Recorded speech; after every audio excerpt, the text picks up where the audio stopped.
And just like that, we are back live from Singapore, the Lion City, as they call it. Beautiful day for some 3x3 as we open up this 7th edition of the Asia Cup. You can see the weather is ideal. It hasn't been as hot as I thought it would be, and that's good news for everybody involved. And we have made it through the first third of the day. We are now entering the second session, and by we, I mean us. I'm Kyle Montgomery, a.k.a. the voice of 3x3. And I got the czar, Angelo Sakarakis, next to me, 3x3 Greek national team coach, a former World Cup bronze medal winner with France. He's got a trio of two-point shootout championships, played for Oregon. Man, you got a long list. Oregon State, my bad. Those are the Beavers. Yes, Oregon's the Ducks. Yeah, that's right. Hey, man, you got a long list of accolades. Brother. What do you want from me, man? I don't want anything, but I got your love, so I'm happy. Hey, I got you a large size peak polo. So is it Chinese large or is it European large? Hey, I don't know. I just try it on and see. Because I'm retired, brother, if you understand what that means. It might be a medium. You might need to check that out. But shout out to Peak. They are our apparel provider here at this, again, 7th edition of the Asia Cup. Thank you to 100 Plus, our ball sponsor, Wilson, our global partners, Chooks to Go, and Eva Air, Sports Singapore, Singapore Sports Hub. It's a lot of people that, a lot of companies involved in putting on an event like this. Inleo, who provide the court, Skelter Sports, who provide the goal, and Bode, who provide the shot clock. 12-second shot clocks, by the way. Angelo, you knew that, right? I hope so. Was it 12? Is it? What is this game we're calling right now? Is that 3x3? Yes, it is 3x3. Don't you dare call it 3-on-3. It is 3x3, and it is Olympic this year. I hear a whole bunch of crazy stuff, man, like 3v3. Oh, stop it. That just makes my ears bleed, man. Yeah, but get it right, y'all. 3 times 3. Tell a friend to tell a friend that it is 3x3. Also, you might want to tell them about Kazakhstan as well as we get back into women's qualifying draw B action. Kazakhstan with a 17-11 win over Maldives earlier. And they could be in the driver's seat in this group as they will face off against Tahiti, who we also saw earlier. Tahiti only managing 3 points in a loss to the Philippines. So the picture is starting to get a little bit clearer, or will be at least after this next 10-minute sprint, as to who may be moving closer to making it to the main draw. Right? I agree. I mean, if you're saying things exactly the way it's supposed to be said, like and you're giving out the full perspective of a thing. I'm just painting the picture, you know, I'm an artiste. That's what it is. That's all I'm trying to be. It's an artiste. You know, we're providing the infotainment, the information and entertainment throughout the day, me and Angelo. So we've already determined that you're mustard and I'm ketchup. Yes. Are you okay with being mustard? That's the question. Complimenting condiments. No, I want to be ketchup. Well, but I'm Mr. Ketchup. It's historically known. I put ketchup on everything. I got to decide because I got seniority here at the Asia Cup over here. Yes, yeah, I mean, you have seniority, period. I picked the nicknames around here, all right? You're right. Gosh darn it, I'm ketchup. All right. And you're mustard. I'm mustard. Well, because my game was making it spicy. There you go. Spicy mustard. Oh, thank you. All right. Well, we digress. We actually do have a 3x3 contest to call here pretty soon. As you can see, both teams getting warmed up. Again, we saw flashes from Kazakhstan. It wasn't a perfect win, 17-11. But still pretty solid.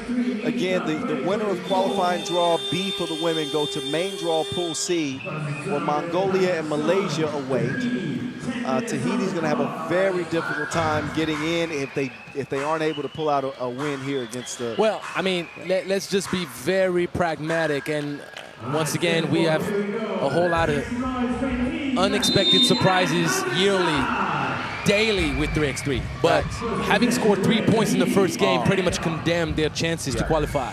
Now, you want to save face, you want to give the best image you can possibly do representing your country, so I'm pretty sure they're going to be better this game, even though we got the first bucket, and it's going in Kazakhstan's way with Abdurashtova.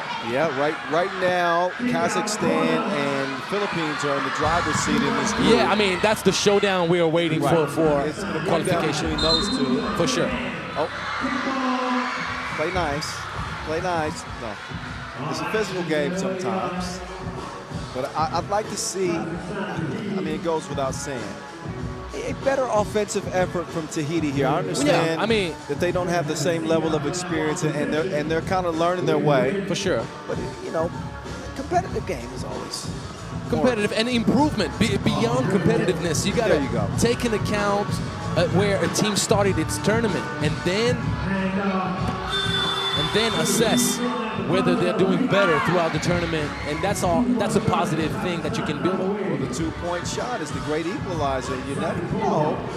They could heat up from long range and really make this a contest, but I think my assessment of Tahiti would be if they don't shoot the two-ball well at a consistent clip in this game against Kazakhstan, it's going to be tough because Kazakhstan is going to put pressure on them on the drive. They're going to play strong in the interior. It'll be tough for Tahiti to stay out of foul trouble with their plan in that way. The only way they can kind of even things out is by, well, they had an opportunity there. But these are good shots, and that's what you want. That's a good shot. But you know, that's an interesting thing you said. A good shot in 3x3 is not the same as a good shot in, say, 5-on-5, right? Yeah, like in 3x3, you're sometimes condemned to take the first option because you don't know whether you'll get a shot at the second chance. Well, you get very few wide open opportunities in this game. So exactly. Most of your shots are going to be contested in 3x3. So the physicality of the game and the intensity that is allowed defensively makes it a challenge to get good looks. Most certainly. Ooh. Good fake. Fake but no make as Kazakhstan will begin their attack. Kapitinova, not that time. She strikes the iron as it stays 1-1. But they're getting the looks they were not getting in the first game. They're letting them fly. And Kazakhstan needs to watch out if defensively they're allowing Tahiti to find a groove and start believing, because as you know, your spirit state, the mental state in which you are, can dictate the outcome of a game. That's very true. It translates to the way you play. So far, Kazakhstan only held on to they keep shooting. That lead is go. Oh, I like the note you hit. That was a Justin Timberlake. Go. You didn't know I could take it that high, did you? 3-3. I didn't know. I didn't know. All knotted. 2.5 minutes in. Oh, nearly turned it over. Kazakhstan will touch that last. Tahiti will take over. I thought they had assumed a 1-point lead, but first of all, they already got 3. See what I'm saying? So they matched their scoring total. They've already matched their score, and the way it's looking with a great collab right there. Tahiti's feeling more comfortable. They're like, we have nothing to lose, so let's just give it all. And I like what I'm seeing so far. But I don't like the start for Kazakhstan because defensively they're allowing Tahiti to keep on taking open looks, and at some point they're all basketball players. You give them enough chances, some are going to drop. Well, so important to maintain that mental focus, no matter how the team looks on paper, no matter how they looked in game 1. Sure. You can never take an opponent for granted. You just never know what they might bring. That would be the biggest trap. Well, I've seen it a lot of times where I've caught teams underestimating an opponent, thinking that this should be an easy win for them. And that opponent plays with so much heart, they find themselves in a difficult game. And sometimes the underdog pulls it out simply because they were underestimated. You can't just press on. You can't just press the button mid-game saying, like, all right, let's start playing. Well, maybe you ain't got the rhythm that you would have had having started seriously. And the shots that you could make, you don't make them no more. Very few teams that I've seen that have that ability to turn it on. I will say this, and this is the Asia Cup. I'm going to mention Serbia, even though but Serbian nice. teams in the past I've seen. Girl, by all 5 fingers and palm on that block. Nice defensive stand there from Kazakhstan. Zakopova still dominant. Zakopova, they don't get it to her that time. Credit Tahiti for some good defense there. But how about Tahiti leading? 4-3. 6:40 to go. That's an eternity in this 10 minutes. Yeah, but would you have said that Tahiti would be up 1 after the first TV timeout? Not after scoring 3 points in the opener against Philippines. Exactly. Let's see. This story is how still about that? How about that, Kyle? Bag like fast food. Zakopova is showing she can play face to the basket as well. I like that jab step and quick move to the right.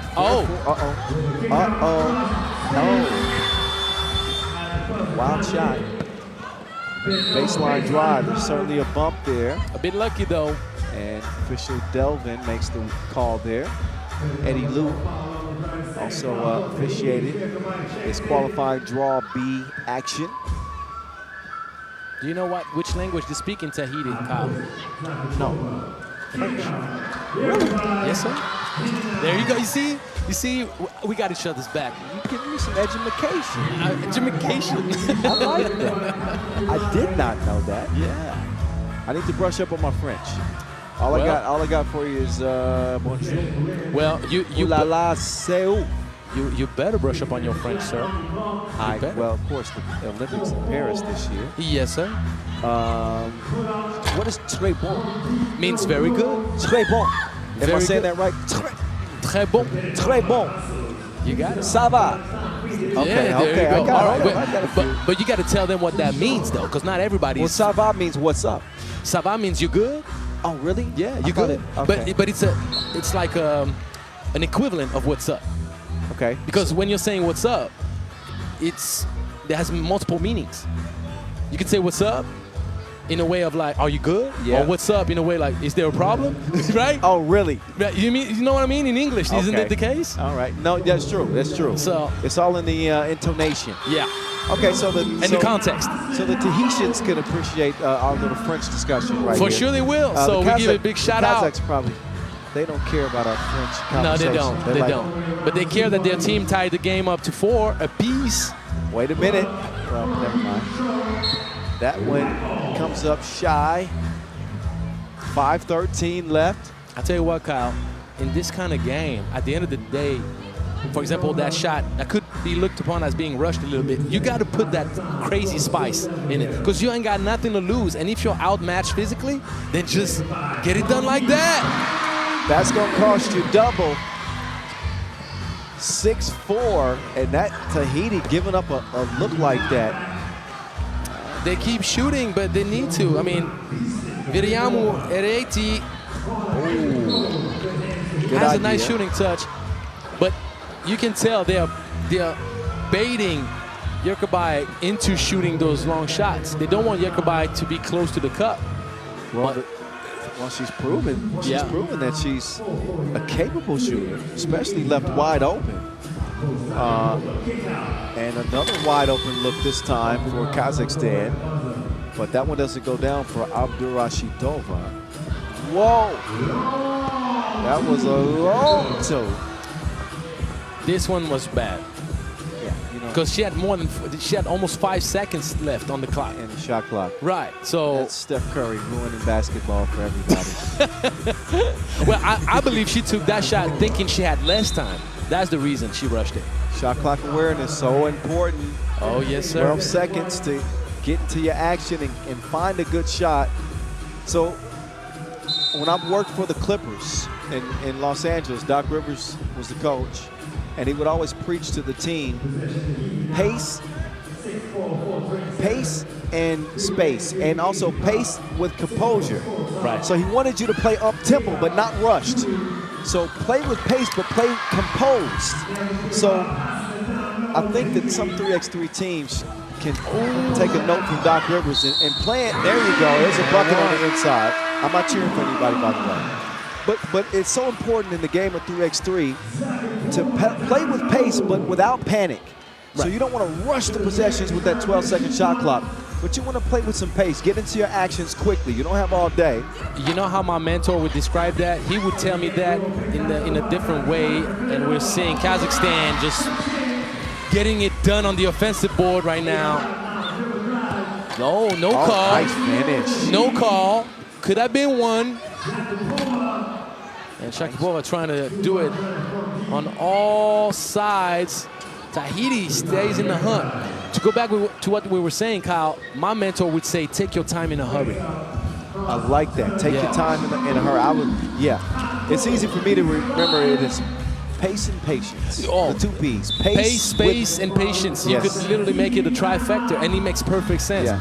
And when you say take your time in a hurry, it applies to all facets of the game. When you're taking a shot and you're being under pressure, even though you're being rushed or there's a closeout or people contest your shot, you still got to execute your shooting form the right way. So you got to execute it fast, but you got to take the time to do it right either way. Well, you're not going to make a bunch of shots forcing them up just because you got somebody closing out on you quickly. Or just like literally throwing thing up and not executing with the shooting form, your technique that makes you successful to attempt normally. This is the master class of 3x3, y'all. We giving it to, well, not we, the czar is giving it to you. Oh, man, hey, but I love the anecdote. I mean, you're talking about you being in contact and close to true basketball greatness. And you're just taking in all that knowledge. So, trust me, you got much more than just a broadcasting experience to offer. From NBA to 3x3, For sure. you see a lot along the way. So I hope that y'all enjoying watching at home. Plus, if you want us to touch up on any kind of specific matter or topic, don't hesitate to drop a comment. Let us know. Like, Yeah, you can follow we pay me attention to that. At 3x3 The Voice. And Angela, what's your IG? Oh, me, it's in Zargram. You see? Oh, The Czar. Instagram. That's with the T, y'all, by the way. That's a T, yeah. All right. TSAR. All right. Instagram. Czar_gram. Hey, before you follow either one of us, though, make sure you follow our official social media account. That is at FIBA 3x3. And use the hashtag 3x3Asia. We appreciate you. Stay active, stay Still a involved. no call. That's the second time. She's letting everything run by on the baseline. So you got to earn your buckets. Get your weight up. That's a strong finish on the inside. Tahiti is hanging in here with 2:59 to go. Yes, sir. You just never know. Oh, but with the way the game is going. Oh, nice entry pass. But these are the plays that Kazakhstan's got to capitalize off of. And you can see that Kapitanova is making it her responsibility to elevate her team's play, but she can't be the only one here. 9-7. That's a good shot. That's a good shot. Oh, did not get the friendly bounce. No love. So Kapitanova tries the crossover, collides on the way. She almost nutmegged her opponent. That would have been a top 5 worthy play. There's a miss. Offensive rebound. Critical block. Yeah, Kirby. It's going to feed it down to Kapitanova. But they're fighting, and going back to what we mentioned before, Kyle, you're seeing true improvement. Tahiti managed to find good collaborations, open looks, and they're making it a real game. It's not like Kazakhstan is not in trouble. They have to make sure they get it done. That will help. That's a window pane. You don't have to call the backboard. Always answer. You don't have to. Man, It's okay, I got this in my head now. Oh, the other right. one! Whoa. I was in the middle of my Usher note, and she did that. Yeah, she did it on purpose. Off the glass. Off the glass once again. With the foul. Wait a second. My leg straight. Off target at the line, so can't convert the 2-point play, but it's a 2-point backdoor game. city. Oh. You got to get the gimmies. The good thing that Kazakhstan got going for themselves is that they are not even close to foul trouble. So they can afford to really pressure, not give anything easy, and time just keeps running. Yeah, if you get in a tough position, Just foul. defensively, right? Just foul. She's getting those looks, and they're Well on on the way. target. Well on the way. Yeah, Kirby. No. Long rebound. Kapitanova cannot track it down. Stepped on the line, out of bounds with 1:23 left and another fairly low score. So Tahiti, while they've managed 8 points in this one, still not an explosive offensive game for either team. But also far from decided. Oh, that's a huge bucket. Huge play. Huge bucket. 1 minute and 14 seconds left, and they're going to have a free throw to come back within one. Uh-oh. You know what that smells like? Oh, wait. Oh, you know what that Is there an smells upset like? of brewing? Oh, I don't know, but there's a smell in the air. Kazakhstan needs to watch out.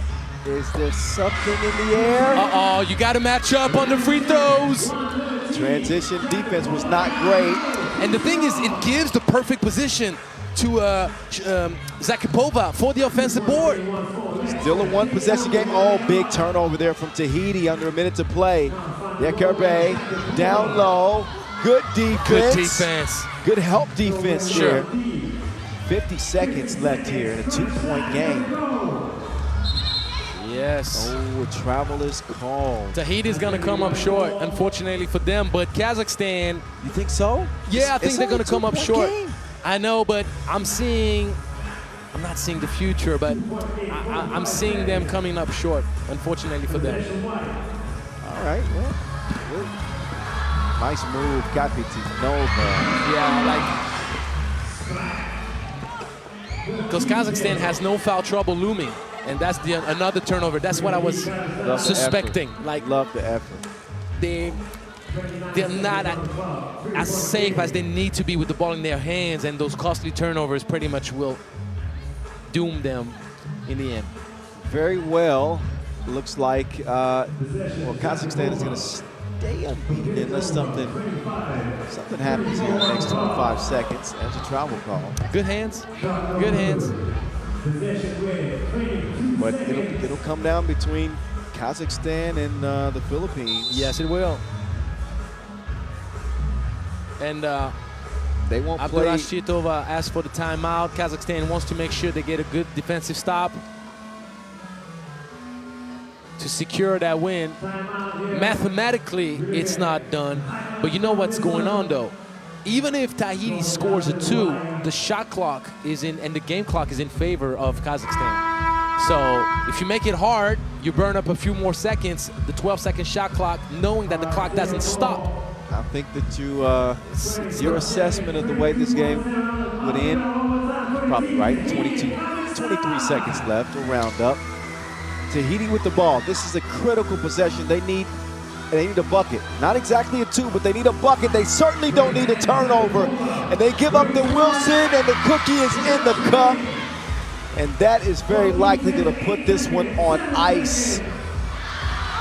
But props to Tahiti. They competed their butts off, and they showed out for their country. Unfortunately, they didn't find the efficiency from the outside that would have enabled them to pull off the upset, but they can build on this game. Yeah, they're going to have to build in the next edition of the Asia Cup because this won't do it. They go 0-2. They will have one more game remaining, but it won't be today, and it certainly will not be a game that gets them a spot in the main draw. However, Kazakhstan is at the top of the group right now. A 14-10 victory, following up their 17-11 win over Maldives.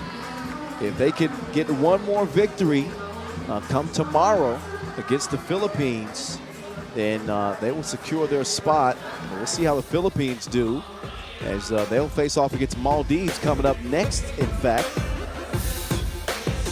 So we'll figure out how things will play out in this group. For the moment, though, we'll step aside for a brief break. Next game is scheduled to start at 2:40 local time, so that's about 5 minutes from now. If you don't mind, me and Angela will try to scarf our burgers, at least half of them, in the next few minutes. But stick around, y'all. Maldives and Philippines on deck from here in Singapore. Don't go far.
All right, we are back.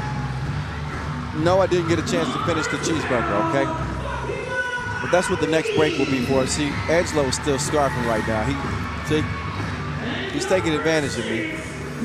I'm back to work. Y'all tell Angelo to punch the clock.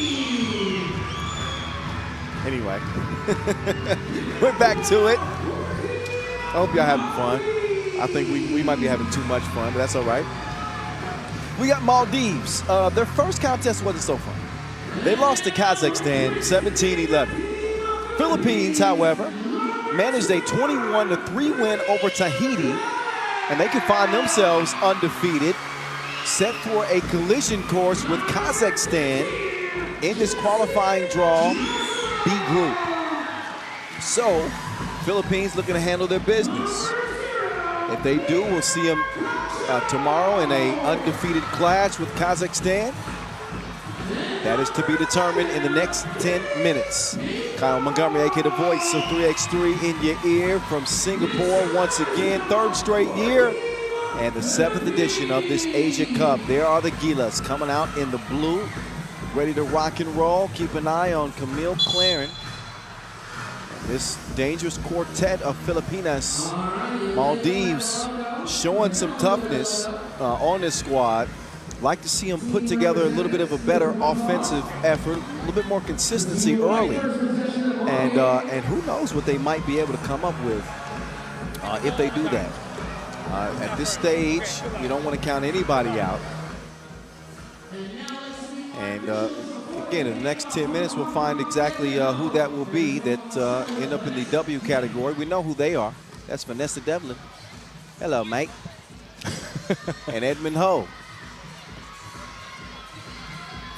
Don't look at me like that. Just don't look at me like that. You was looking at me like you was expecting a different language of hello, but I drew a blank with my Mandarin. How do you say? I don't even mess it up. Never mind.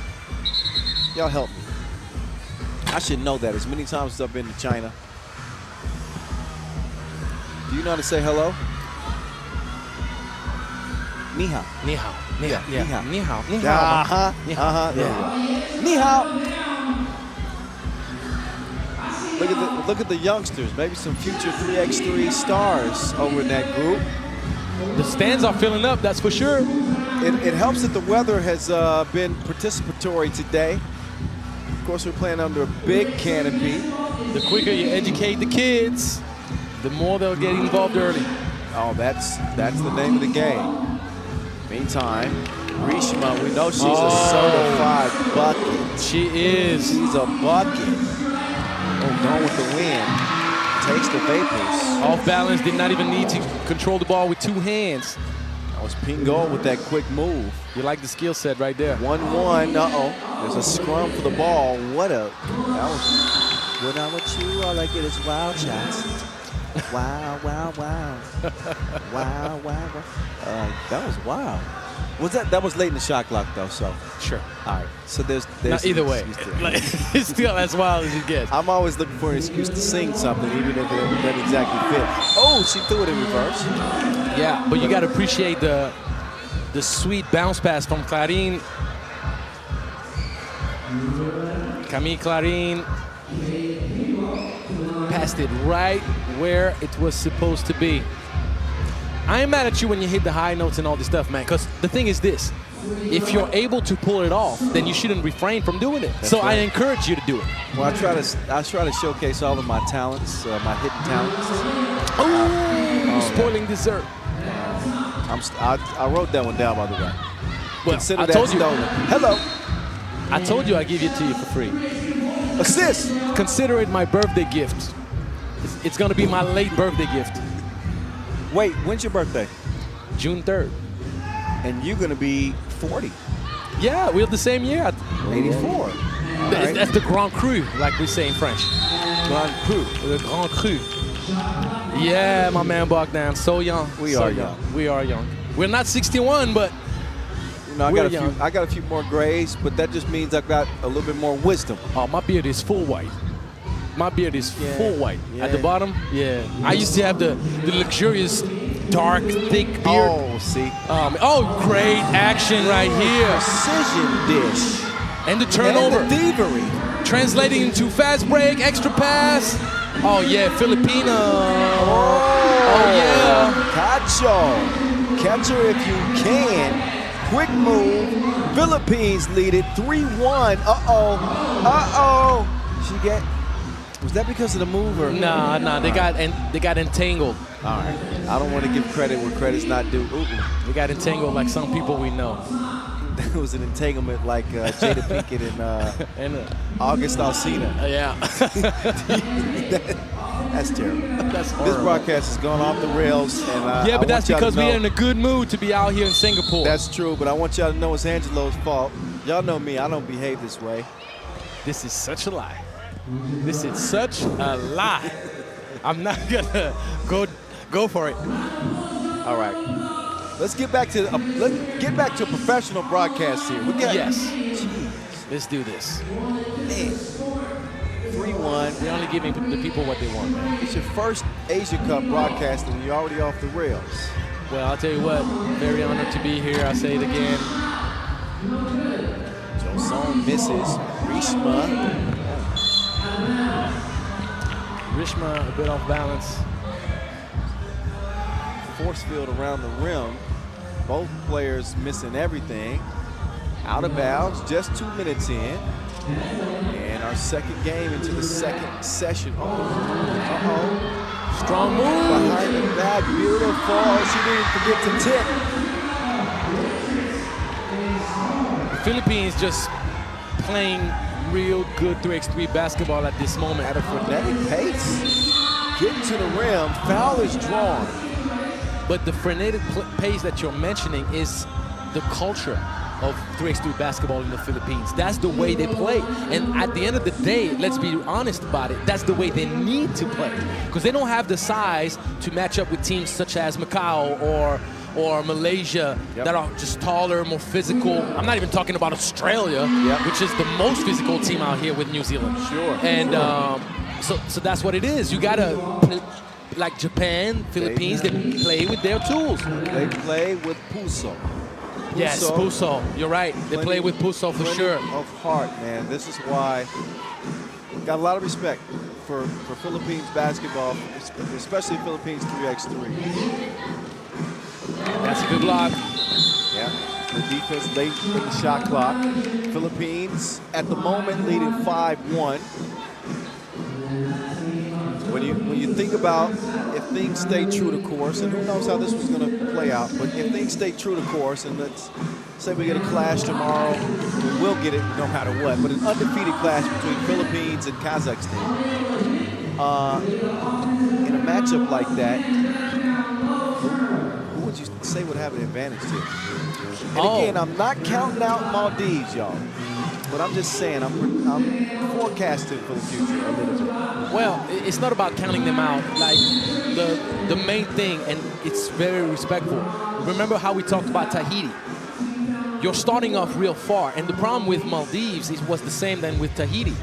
When you have such low-scoring games in your first game, even if you win after this, you're pretty much out because you can beat the favorite, but your record and the points scored don't enable you to move forward. To put you in too big of a hole. Exactly. So to me, the showdown is going to happen with the Philippines either way. They scored 21 points and won their first game. So even if Maldives win, Philippines still have the edge by virtue of the tiebreaker. Yes. Record would be the same, but they're miles ahead points-wise. Exactly. And that's unfortunate for Maldives and Tahiti. And we saw the improvement in the second game for Tahiti, and Maldives need to go in this game with the same mindset. And the real big game for both teams, Tahiti and Maldives, is to be like, who's going to have the bragging rights of getting that first win in their tournament? Because right now, Philippines, they have their destiny in their own hands. If they play seriously the way they're doing it right now, they just keep up with the same perspective. There's no discussing the score in the sense of like them finishing as a winner. A win for them is much bigger than the point differential would mean, because it comes down to a head-to-head. It's a 10-minute sprint for spot the main draw with them in Kazakhstan. And they know. You see how they play defense. You see how they move the ball. Philippines respect this team. They respect them. They play with true intensity, and Maldives is just undergoing a tornado right now. She got some muscle. She had some muscle built this morning. Cacho through the contact. That's the second really tough bucket that we've seen her make in this game. But you asked a question, Kyle. You said, what about the matchup coming up with Kazakhstan and Philippines? And you told me, like, who would get the hedge? Well, it's pretty much the same thing that we talked about with Malaysia and Macau. Who is going to impose its style? Their style of play. Right. Exactly. Right. You got the Philippines, who are quicker. They like to slice and dice you.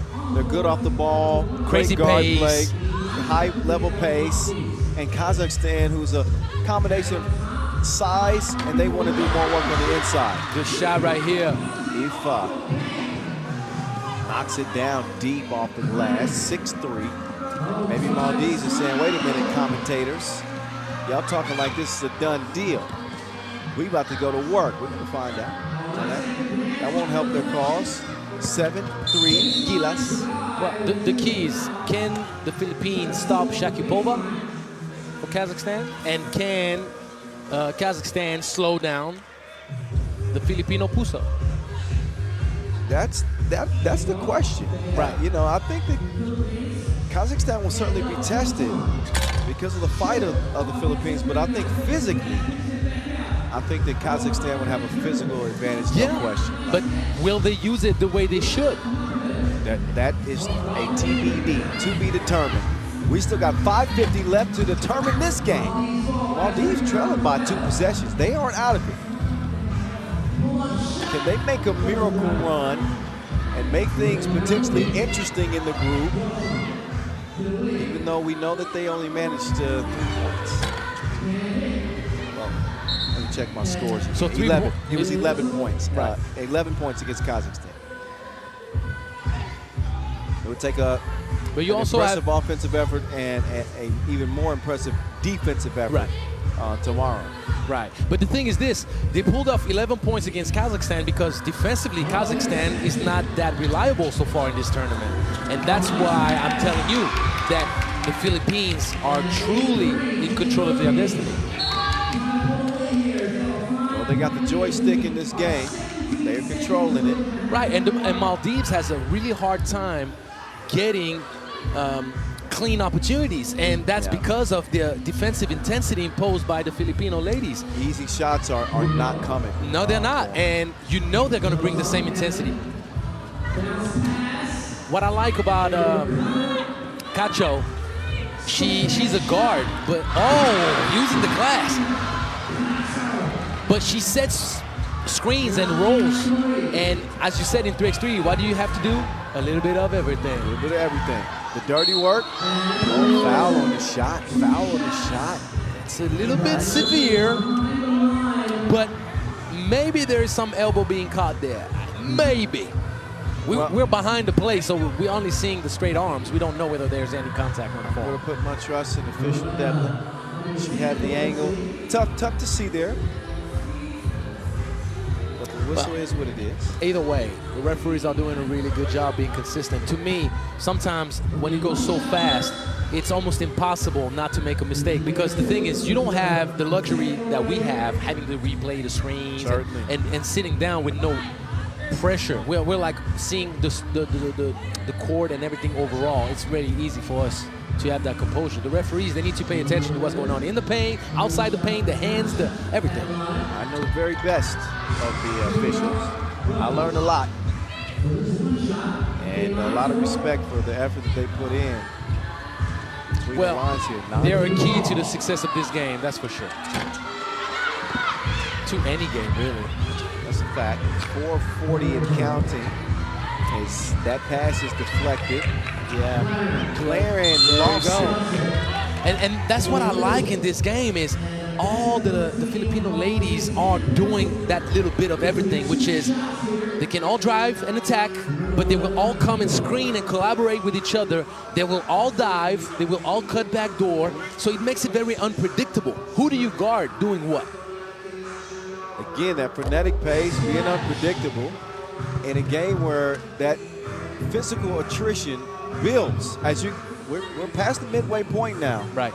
That team that can dig deep and find a way to stay active, it makes them so hard to keep up with. Yeah, and that's what we talked with the India game. And this lady right here, she's on a mission to try to do the best, Rishma. But right back at you. Fast don't lie.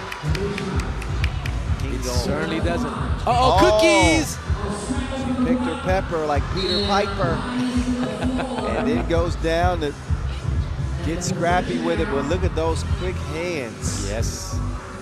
And one thing that we noticed with those two games, and I think you'll agree with me, Kyle, is that the Philippines, they start off kind of slow offensively, and then they just pick it up. They do. They're trending in this way right now in this game. A little bit of a slow start. Offensively. 12 points now. We saw them reach 21 points in the previous game. Yeah, in 3 minutes, they just moved up the score. It wouldn't shock me if they continue to trend upwards and reach 21 in this game. Yeah. I don't know. Sometimes you just got to, I don't know, it takes them a couple minutes to knock that rust off. But once they get settled into the game, they become a different team that second half of the game. I'd say that. But that's dangerous, because the problem is you can pull it off against teams like Tahiti and Maldives, but against a deadly opponent, maybe you'll pay the heavy price in those 5 first minutes. Well, that's why you've got to learn on the fly. And when the coaching staff talks with this team at the end of the day, they say, yeah, we got two wins, guys, but we cannot start off slow against Kazakhstan. You're right. If we want to play on, we've got to come out with intensity right out of the gates. And there you go. I was going to tell you that Maldives need a second option. They need someone out of Rishma to bring some fire. Yeah. If they had a little bit more firepower, this game be different. That two-pointer got them within 5, but you look at 3:38 to go. Right. And go ahead. I know you got. Oh, no, I was just gonna say, but Inasha could be that one because she has that nice shooting touch. They just haven't found a way to give her open looks. And not only that, you get fatigued as a shooter too. Like, it's hard to get those shots on target the more you're dependent upon in the game. And right now, she's really been the only option. Not only is she getting the looks from long range, she's got to battle on the inside. Right. She's got to defend and try to keep up with these quick guards. You're right. And then you need her to knock down shots at a high clip. But the thing That's is, a hell of an ass. she did not even get to attempt any shots so far. That's probably her first two-point shot attempt. Yeah. That's really the problem. Well, here she got it. Look, then pass it up. Foul on the floor. That is only number 3 on the Philippines. Right, and foul trouble is to the advantage of the Filipinas.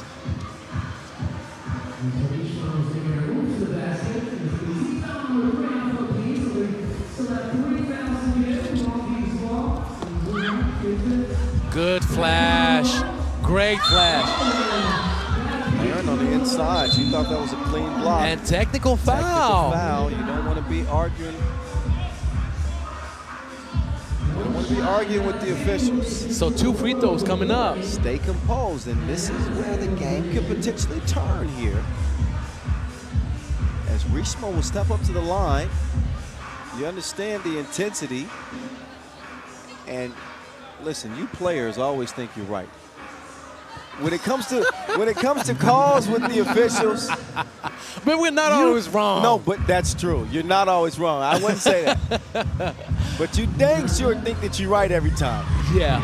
But the thing is this, I can actually serenely say now that I've been able to identify the faults and the righteousness on both sides. Sure. So it's like there needs to be balance in all things in life. And sometimes the referees might be a little bit too caught up with I'm the law. Well, yep. Right. See, and there's no communication allowed and feedback allowed. The key is humility. Exactly. And that's admitting that as a player, I could have missed that one or made a mistake, and an official can do the same. Exactly. And I've later in my career I found that balance. Oh, that would have been so huge. Oh, wipe it away. But who is that? It's Inasha. Once again, like give that lady open looks. She's a dangerous shooter. That could have changed the game. That would have been a massive make. Instead, it don't even matter. Shoulda, coulda, wouldas. Don't mean none. 3-point contest, Philippines. Once again, with Cacho. She's the shortest for the Filipinas, but she's still the one like doing the best job screening and diving quick. And the reason it works is because you screen with a good angle. Doesn't really matter that you have a size disadvantage because there is no help side. And if you use speed to dive quick and there's a good pass on good timing, you can still get it off in time. And the Filipinos are showing that. Back out to a 4-point advantage for the Gilas. Here's Rishma. One too many steps. Yeah, she had traveling plans. I don't know where she was going. But she will turn it over to the Filipinas in the blue. Closing in on a victory. Right now, 4-point advantage. They want to go down low to Cacho. Whoa! She got the sauce like nachos. So Cacho leading the way here for the Gilas. Good pass. Oh, that was. There were that two was a options. good pass. That was. Just mishandled. Right.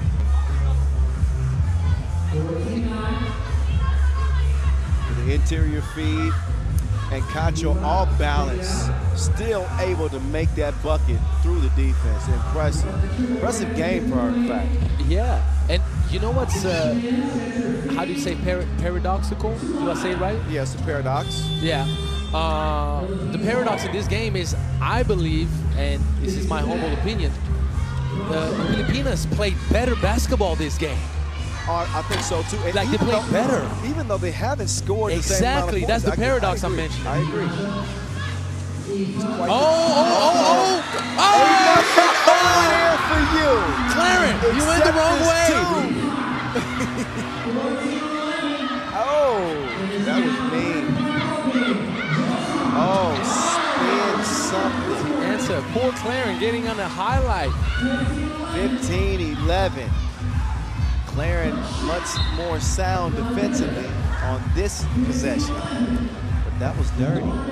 Let's give Maldives credit against a just as good, if not better, opponent. Take a look at this move right here. And you don't want to do that. You don't want to turn your head and body. Oh, Cacho. Get your weight up. She caught a body right there. Straight up. That's going to leave a bruise. 16-11, Cacho. Great backdoor. Done time. You got to appreciate the reactivity because Cacho was dribbling. And she's like, no time to pick the ball up with two hands. Within the dribble, passed it on the right pace. It's really nice. Cacho, impressive. Really? She's Tamika Cacho of Team Philippines, 26 years old, ranked number 7 in the country, and making her Asia Cup debut. Good first impression here. Under a minute to play. The Gilas lead it by 6. The Scoop-de-Doop, 9. Clarence. Look at the ball movement. You know where they're going.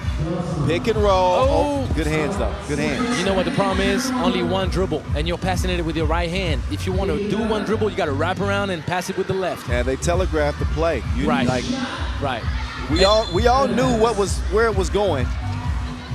As my papers keep going away. I'm glad we got staff around. Thank you. Well, this is what I teach my players. If you want to play that kind of quick decision collab, either you lob it up and you lob it really high, or you take that second dribble. And it's almost like a law when I coach my teams. You got to take those 2 dribbles to open up.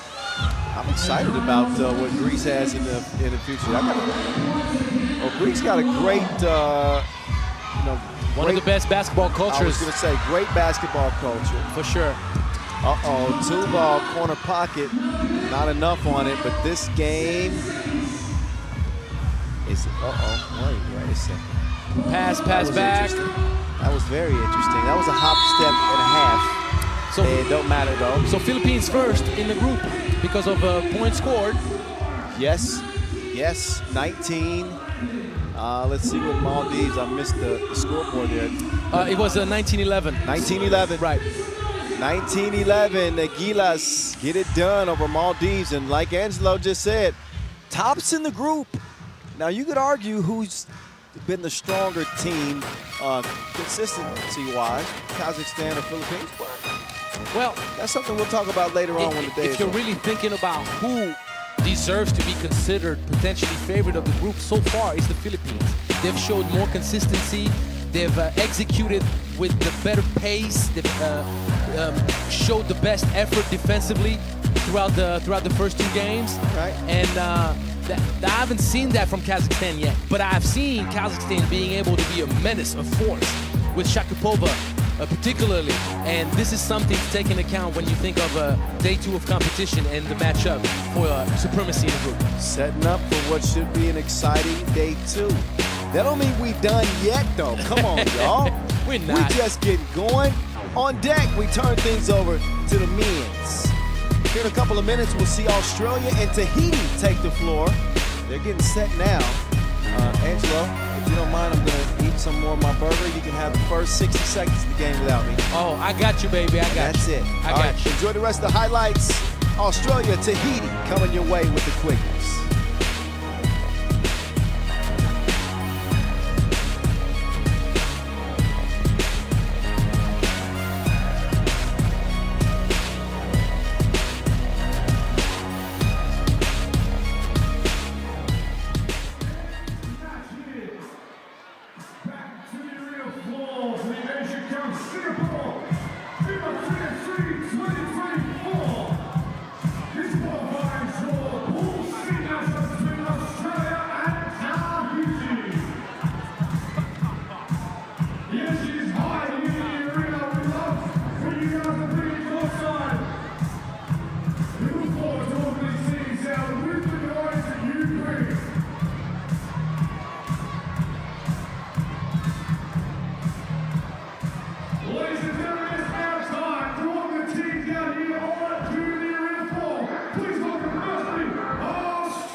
All right, this is the most successful nation at the Asia Cup. That is Team Australia, who made a bid for their 4th straight gold medal and came up short to Mongolia, had to settle for silver.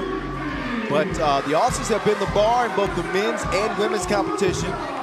So Dave Bewer, Coach Dave Bewer, fields an all-new team this year with the exception of Blanchfield.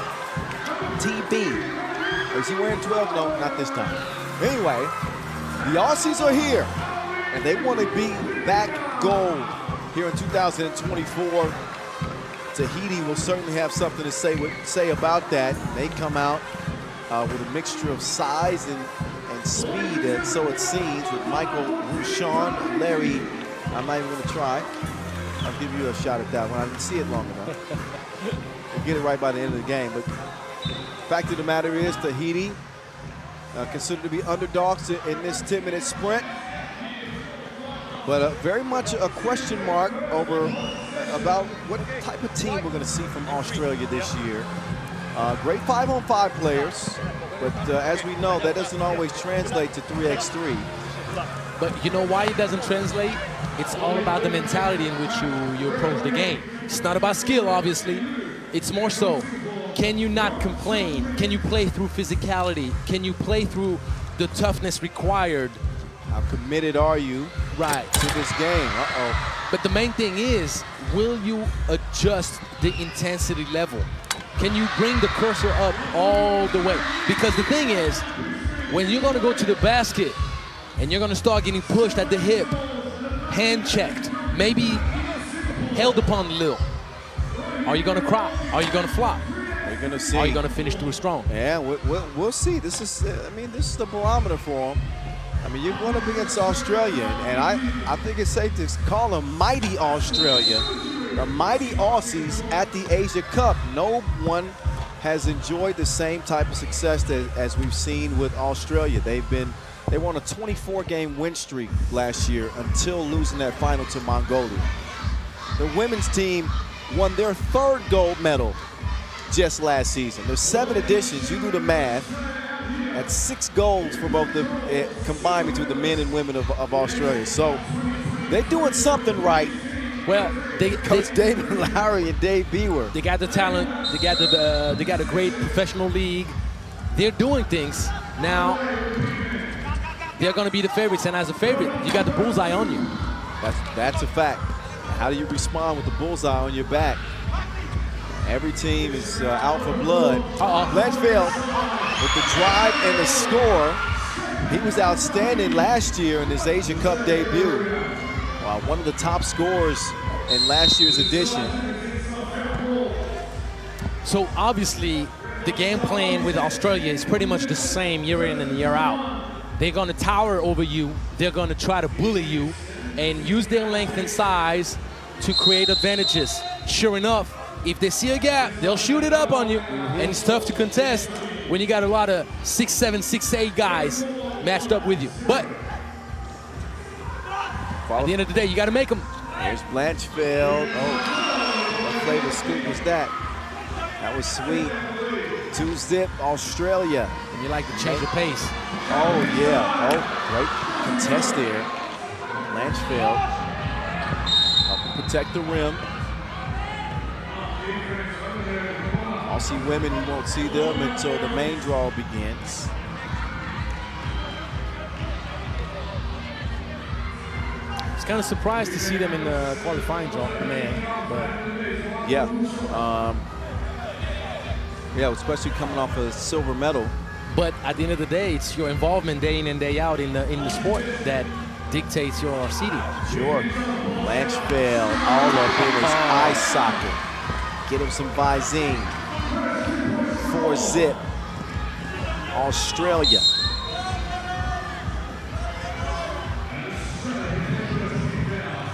So Australia with James Alexander O'Donnell, Joshua Samuel Davey, Todd Blanchfield, the only returning member of last year's team, and William David Hickey. Gold medals for Australia in 18, 19, 22. And again, just stopped in that effort for gold last year, finishing second.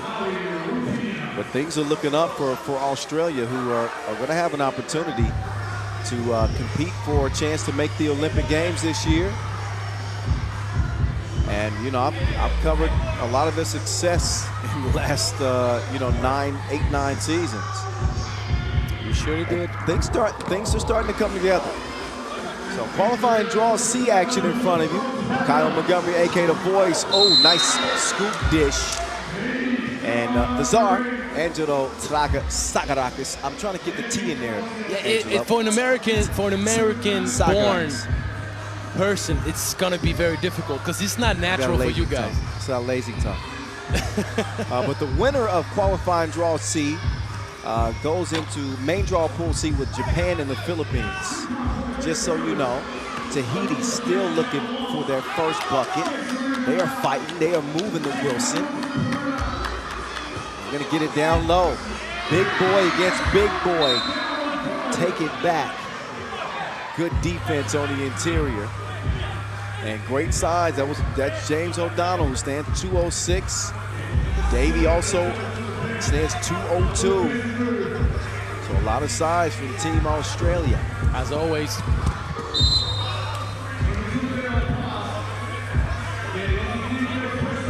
Todd Blanchfield. He scored 30 points on the tournament, making his debut last year. He's going to get the rock right on cue.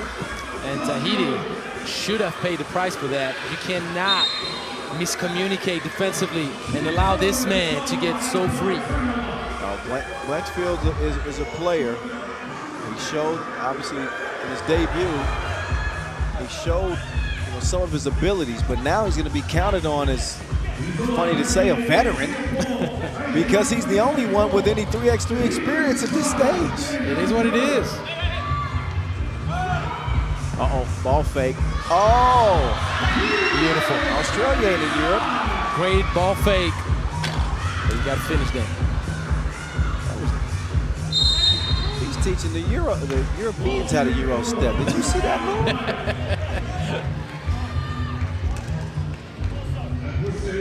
It's the Aussie shuffle. Aye. Beautiful it's move. The new version. The updated. I love that change of pace, man. That was Dave O'Hickey. Oh, he shuffled his feet. That's a point of emphasis this year. A lot of players, when they receive a pass, you know, they aren't very aware of their feet, and they shuffle them all the time. There you go. Good finish. Michael Rouchon. That's the way you say it in French. Oh, show off. Rouchon. There you go. Ooh la la. O'Donnell. Jump hook. No. 2.5 minutes in. Our first game in qualifying draw C. We're going to see by the end of the day every men's qualifying draw in action. From B to C to D, except for A. So technically, not all of them. Yeah, okay.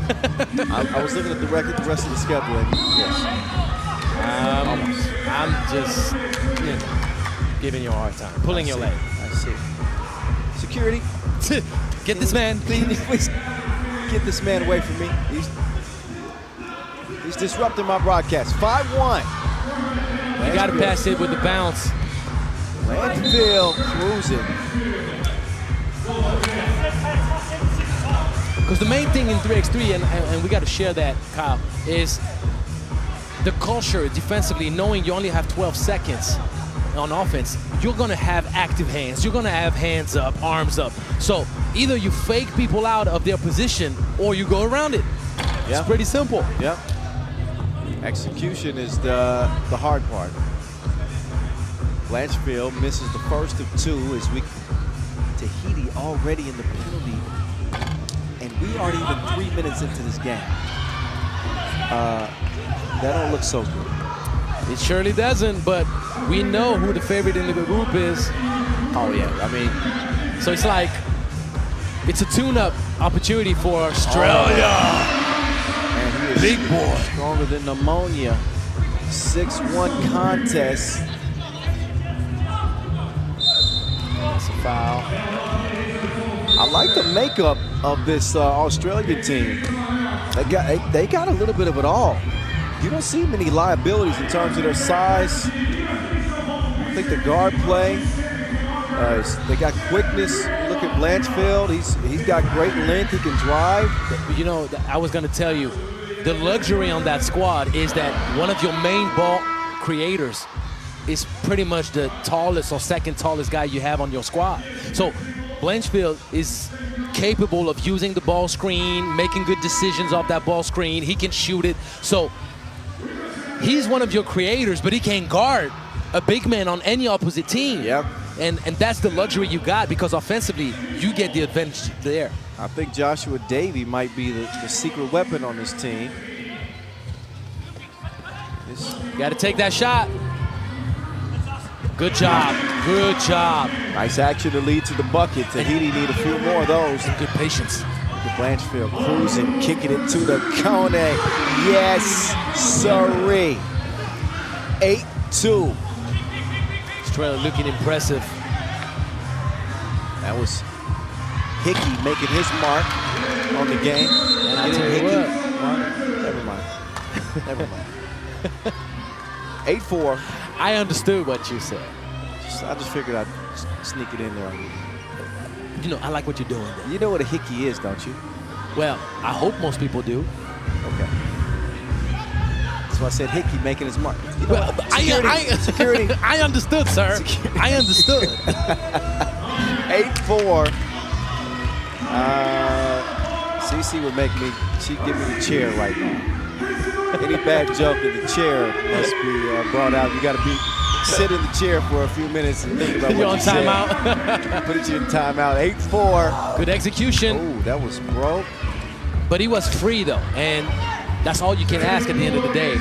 Come up with good shots, and that's going to be a foul call. Look at Davey, man. He wants that smoke like a hookah lounge. Got the veins popping out of the biceps. Snatched this dude out of a rock band or something. Who is this man? That's not a mullet, is it? No, not quite. Nah, you can't call it a mullet. No, because the length. Yeah, the length. But it's mullety. It's mullety. I like it. I like it. It's a mullety mohawk. That's how you call it, I think. Yes, it's uniquely designed. But it suits him well. Blanchfield, stroke was broke. Uh-oh. Davey couldn't track it down. But for Australia, they certainly are the sharper of the two teams. And they've come out with a lot of intensity.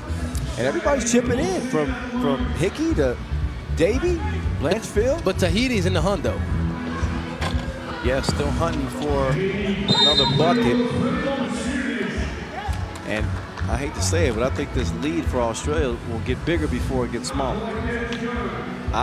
Just given the way that they're playing, I just think Tahiti can be a bit sneaky with the 2-pointers. Like even though that's not a good way to initiate the set play. I think they're going to be able to sneak a few ones in. The problem is, defensively, before you find the gaps and the opportunities to chuck up some deuces, can you stop them defensively? That's the main problem. And that's an example. A lot of bumping. And his Euro step game is next level. Just a change of pace, that ability to downshift. Body control. I love that. I love that from Hickey. But you know, he could use that skill set to create space and use the mid-range. Not having to always grind it out and go to the cup, get bumped and all the stuff. Get into the lane, and the moment they're trying to get back in front, whoop, step it back. Hickey will drain it at the line. Hickey, just 25 years old. Believe it or not, the biggest dude on the court, James O'Donnell, is all of 18 years old. He's still got milk on his tongue. 18 years old. Uh-oh, okay.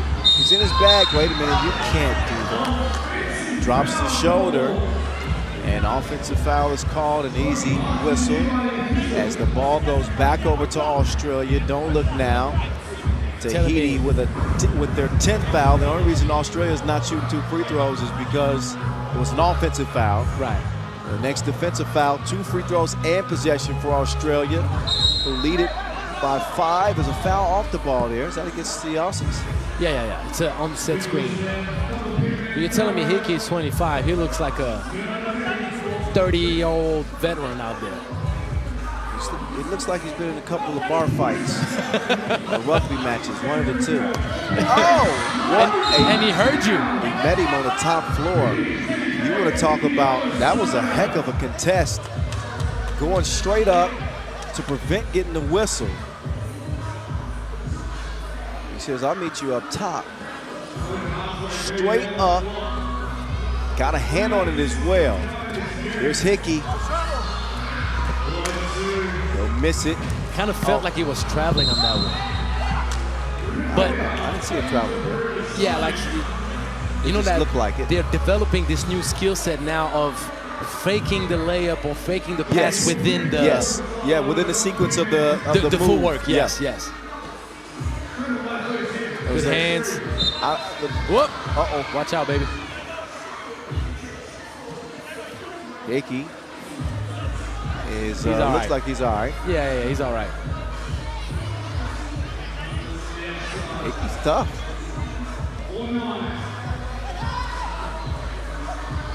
Stays at a 9-4 game.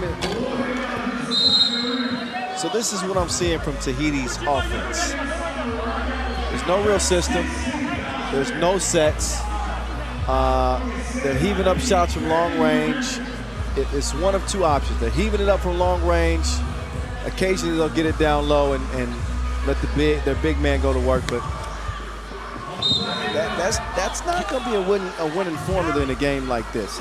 You know, it's twofold. On one end, maybe there's some lack of options, but on the other hand, you got to give credit to the Aussies defense. They're just out there pressuring, pushing, contesting, grabbing, making everything a challenge.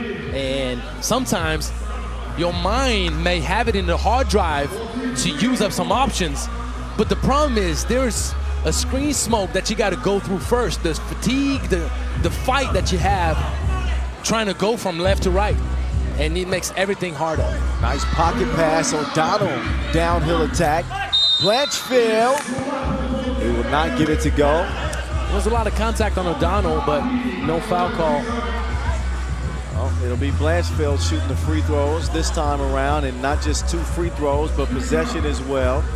With 4:22, as again we spoke about the defense that Australia's played in this game, which has been solid, been good offensively. So how does they start it off? And I remember saying it. It's gonna get bigger. I can't strike it from the record, right? I can't strike it from the record like I would like to, but I said it's going to get bigger before it gets smaller. And they kind of hit a wall there for a second. The offense was stagnant for a bit. I'll bet. Tahiti is scrappy, man. They don't give anything easy. They compete just like that. Obviously, they're still going to undergo the power and strength close to the cup from the Aussies, but the main thing is this.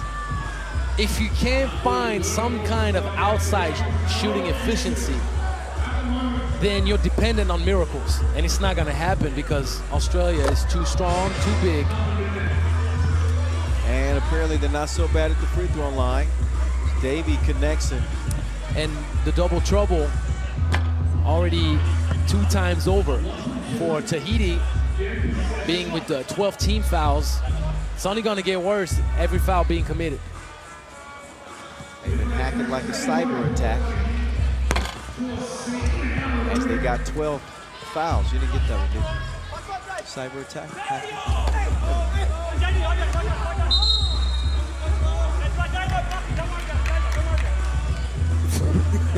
It's 12-4. Yeah, I have no idea. I literally stared at Angelo for about 10 seconds. Yeah, because I was focused on he was so locked into the game. Hickey, because I was paying attention to the interaction between Hickey and the referee, and I kind of hear the slap on the elbow, Look, there you go. Thank you. Boom. So he did get slapped on the elbow. And the referee couldn't catch it or didn't judge that it was the defender that went towards the motion of the shooting. So it's a 50-50 call, but he got really upset. So I was kind of like paying attention to that. I'm sorry, man. No, it's fine. He's still checking out that elbow. No worries, though, for Australia at the moment. They maintained a pretty big lead, and there's a shot clock violation, so things not exactly getting better for Tahiti. Both teams will step aside. It's time for a media timeout. Shout out to Big Ben on the mic. Ben lent me a pen earlier. He helped save the day.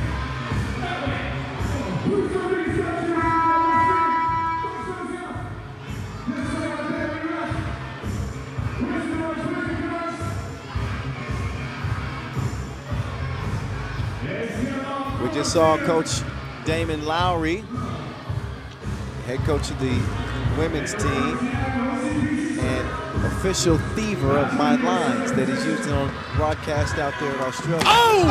Hey! That escalated quickly. He's still upset about that long call. Oh, man. But anyway, y'all tell Coach Lowry to stop stealing my bars, or I'm going to give him a knuckle sandwich. Uh-oh, Hickey. But Hickey is getting frustrated with the no calls, and that's kind of taking him out of his focus right now. Blanchfield, he's focused. Missed it. O'Donnell dropping the shoulder. He'll miss. Blanchfield is there to clean up the mess. And Tahiti with 4 points. Tough. Yeah. Nice Great court awareness. Blanchfield. It's like a layup. 2-ball makes it 15-4. Heat check. Blanchfield, that time came up abbreviated. Held on to the ball a little bit too long, Kyle. A little bit too Flat long. on the shot. Right. They're up 15-4. You know what the problem is with shooters sometimes, especially in 3x3? They really want the shot to be perfect, but you can't afford that because you're playing outside, there's a little bit of wind. Yep. Don't hesitate. Hesitation will set you up for failure. You know, and sometimes the harder shots are the shots that you get that are wide open because it gives you a little bit longer to think about the shot. Right. You're right. You know, when you catch it in rhythm and you just go through your motion, follow through, you got a better chance. But Get when your you're sitting there for 3 or 4 seconds and nobody's around, now you're trying to overly perfect the shot and you end up missing it. You know, trust me, I won a few shootout championships in my day. I don't know if you know Nantes back in 2017. Yeah. I was playing. I think you won that year. Didn't you take gold? I surely did. I actually took gold at the World Cup in Nantes, and then I took gold in the Europe Cup the next year in Bucharest. Okay. Yep. In Bucharest. But you got a bronze at. I got the silver in Amsterdam, the 217. Okay. I got beat on the last shot. I was hot. First of all, how do that? you go to a shootout contest right after losing in the quarterfinals, a heartbreaking loss? Like Suck it up. Well, I did the next year because I used up the experience of losing the shootout right after the loss in the quarters, and it happened to me again against Russia in the next year. But this time around, I was like, I need to have at least the gold because I can't be coming up short like this. You're one of the most respected sharpshooters to play. That's for sure. And not many that can claim that type of success. Well, the funny thing is, in the archives, there's only one person that won both the Europe Cup gold and the World Cup gold. Maestrovich? No. Who? It's you. You're so modest. I'm messing with you. I'm just saying. The truth. I'm just saying. Dave. I tell you what, not many people can ever come close to. Actually, no one can come close to the resume of Maestro. No one. Because Duchan went for the big three for a few years, and that kind of. We don't say that word around here. Oh man, way off the deep, man, like We can when we just say the fact that it was a mistake. It's like all right. Oh, pull up, Benny. 19-5, Tahiti trying to. There's going to be a one-pointer. It's a one-pointer. That's the final 2 nails in the coffin. It should have been called a one-pointer though, because there was a big foot on that line. But that was a backyard beatdown for the boys from down under. Oh man, that was uglier than Flavor Flav. I tell you what, man, Tahiti's gonna be happy to play someone other than Australia next. 21-5. What happened? Well, I tell you what happened. You want me to spell it out for you? What? A-U-S-T-R-A-L-I-A. This is what happened. All right, here's what's about to happen. We're gonna take a break. Our next contest is in about 5 minutes. We got Kazakhstan and Kyrgyzstan, men's qualifying draw, Group C, C2. So second game in the group. yes, enjoy the brief break. We'll jump on the mic here and continue as our second session here, day one. Still has a few more games left, but stick and stay, y'all. A lot more 3x3 on the way from here in Singapore.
Against Malaysia, but right now it's Kazakhstan taking on Kyrgyzstan. First up, please welcome Kazakhstan. All right, short break.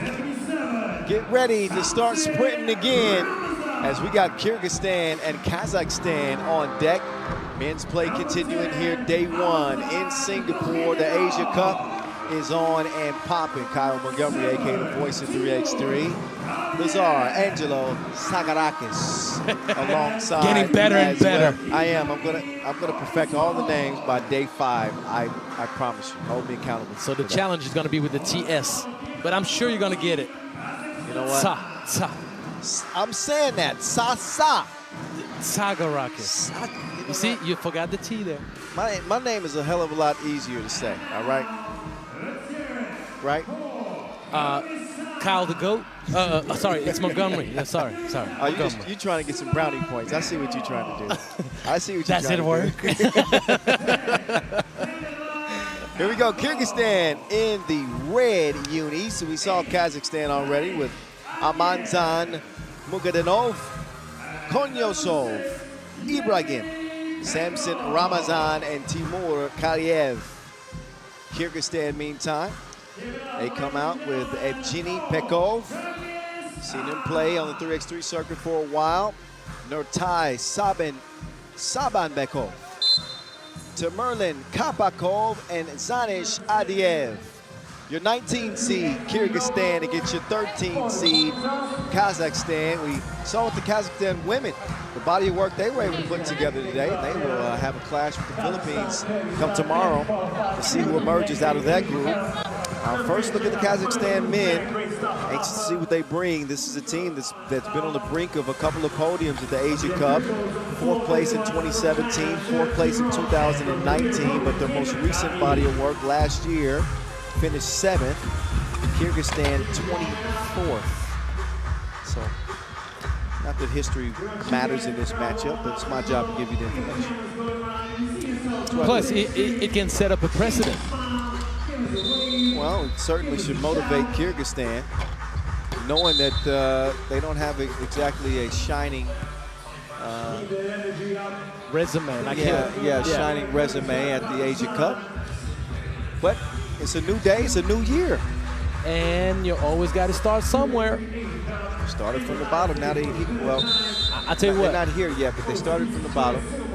I tell you what, Kyle. If you think of 2017, Latvia came out of nowhere, and they won the European Championship that year, having not won anything ever before.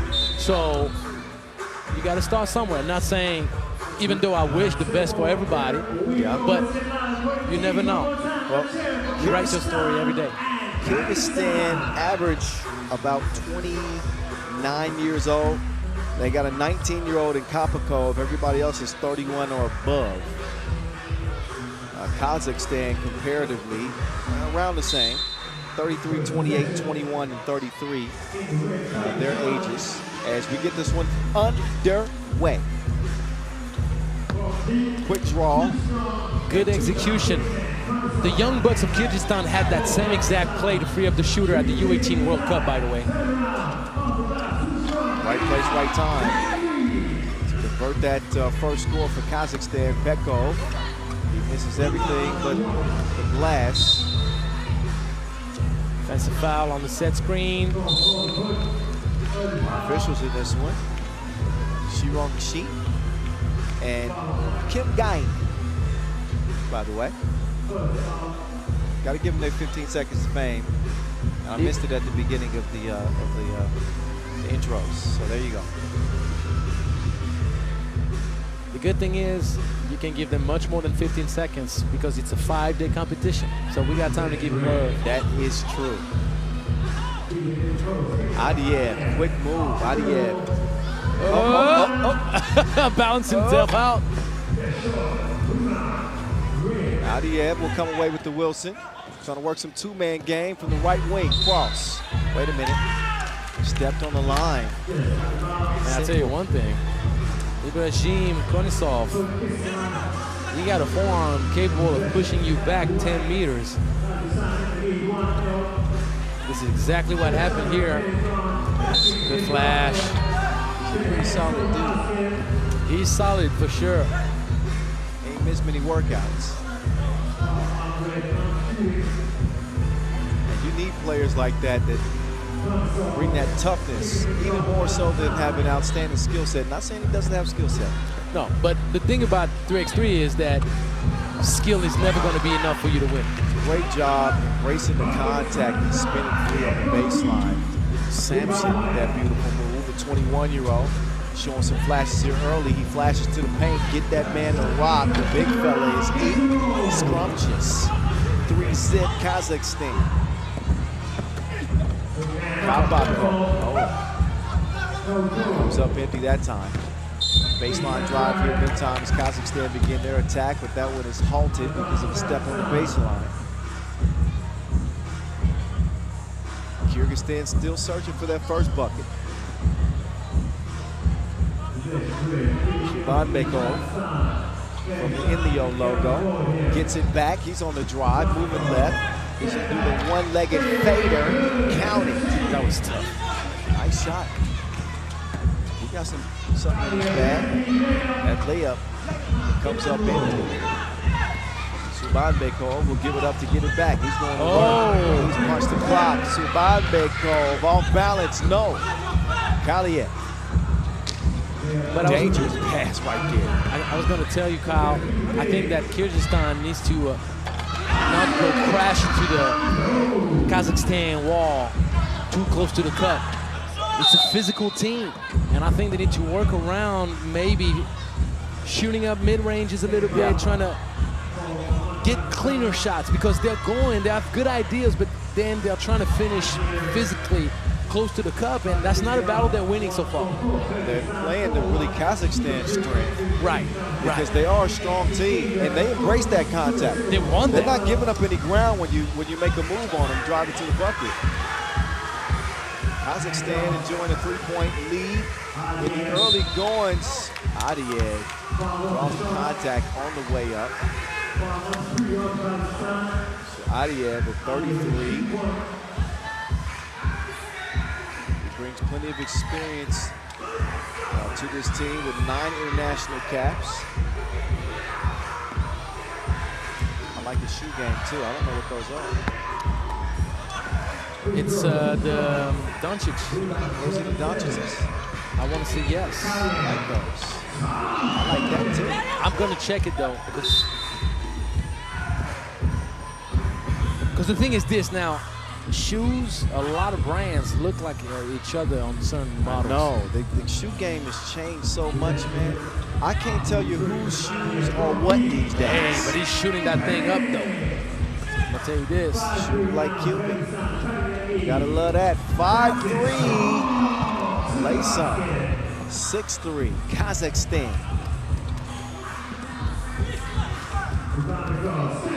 Tough shot.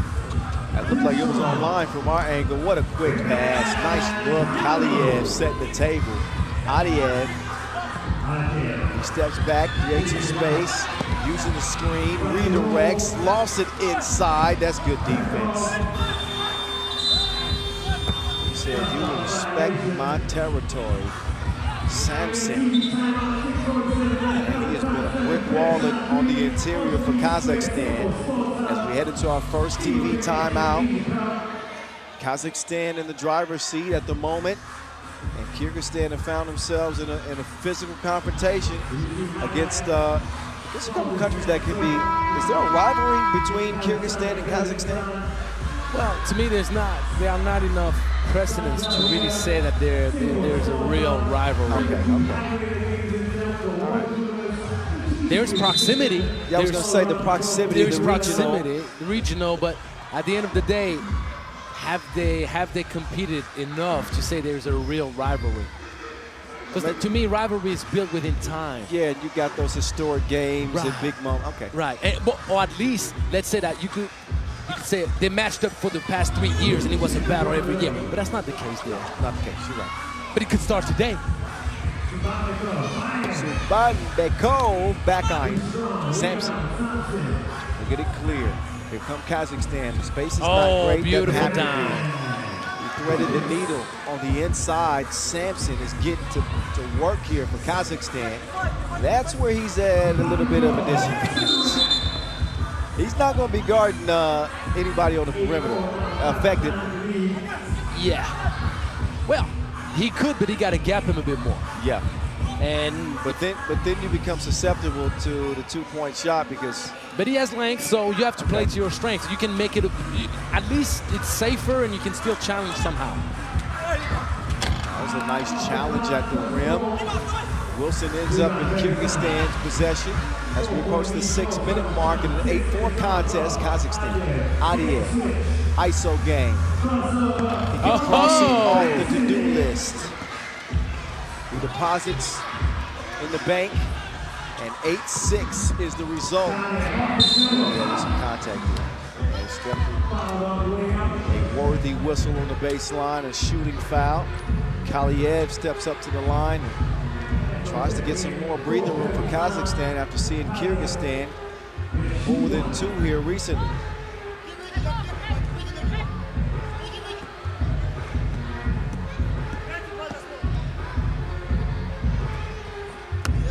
Oh, you got to touch the rim, buddy. You got to touch the rim.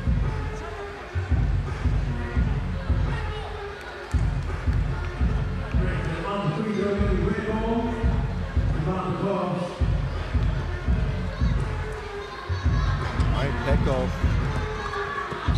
being patient.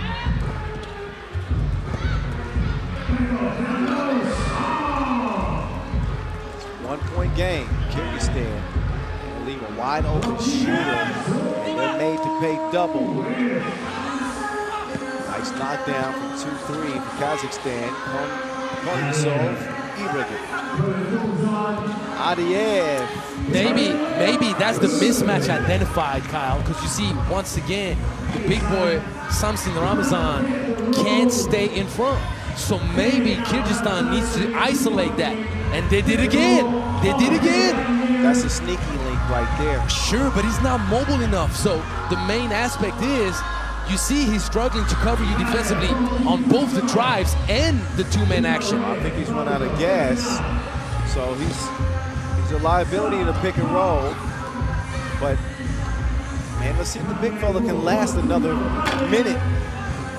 It's 4:38 left, so the first dead ball after 4 minutes is going to be a TV timeout for both teams. But right now, if I'm Kyrgyzstan, I'm attacking. Adiev, he must be listening to the broadcast. They are, they probably are. 10-10 game, and a timeout.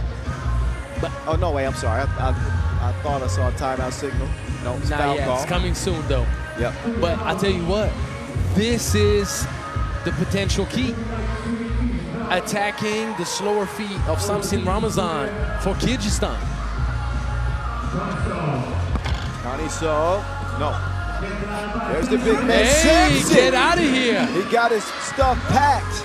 And then, not finishing his breakfast down low, giving an opportunity to Kyrgyzstan. Suban Bekov, no, that one out of bounds.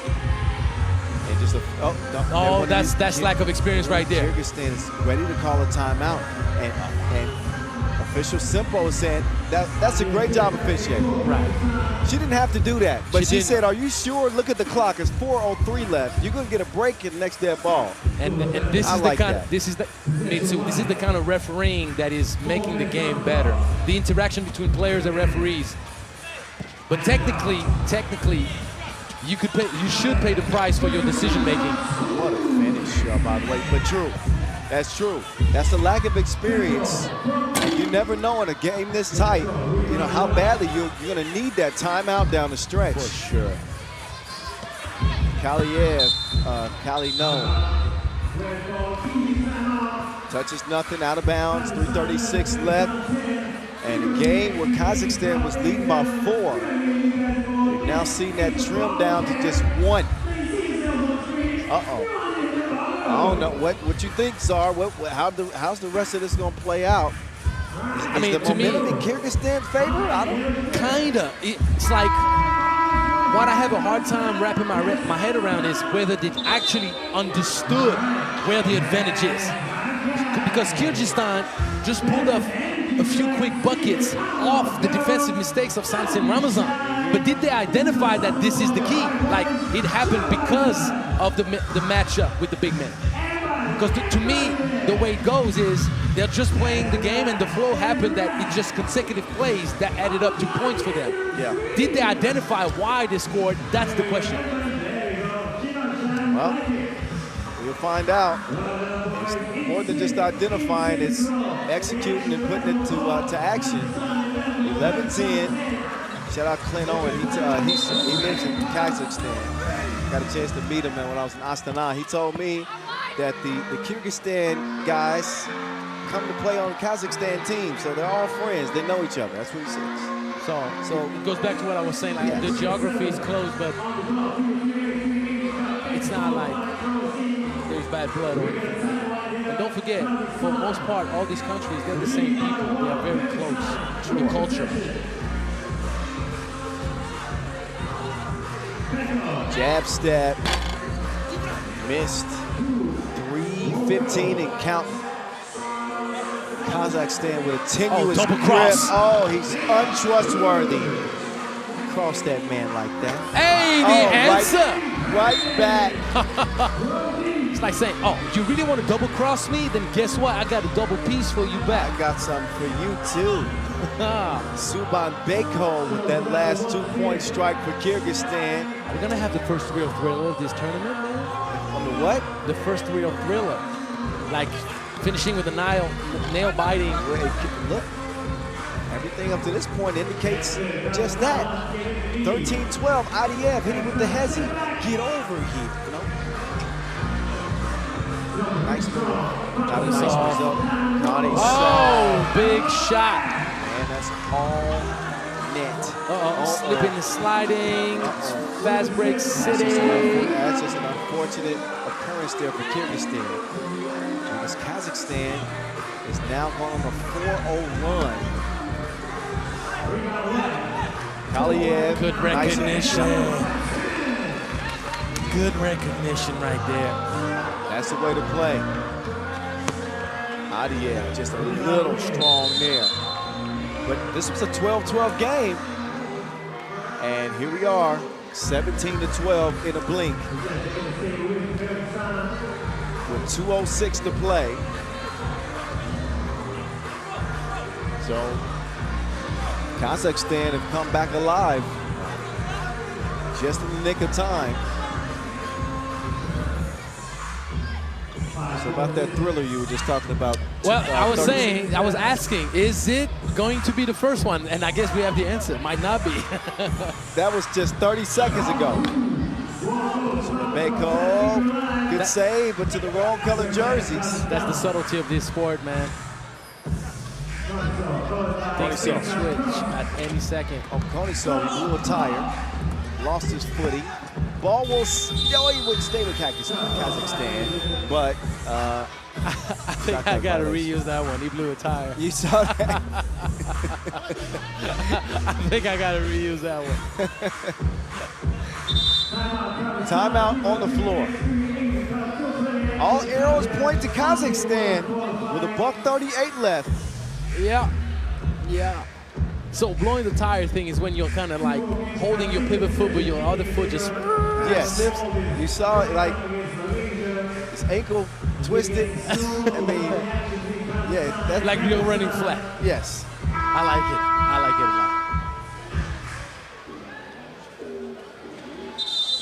lot. Back to the action. Coming up next, we're gonna have a nice game, man, between India and Macau. Yes. And I'm curious to see how Macau is gonna respond after losing that first game. That, well, they're another team that we've seen that they have the makeup of a team that could be competitive. Yeah. Got him on his heels. Beautiful spin move, Sabendo. Samson. Just losing people underneath. Sabendo. Oh, what a slick pass. What a slick pass. Kyrgyzstan still down by 2 possessions. Nice hustle for the big man. He won't get there in time. But I'm not ready to say this game is over with yet.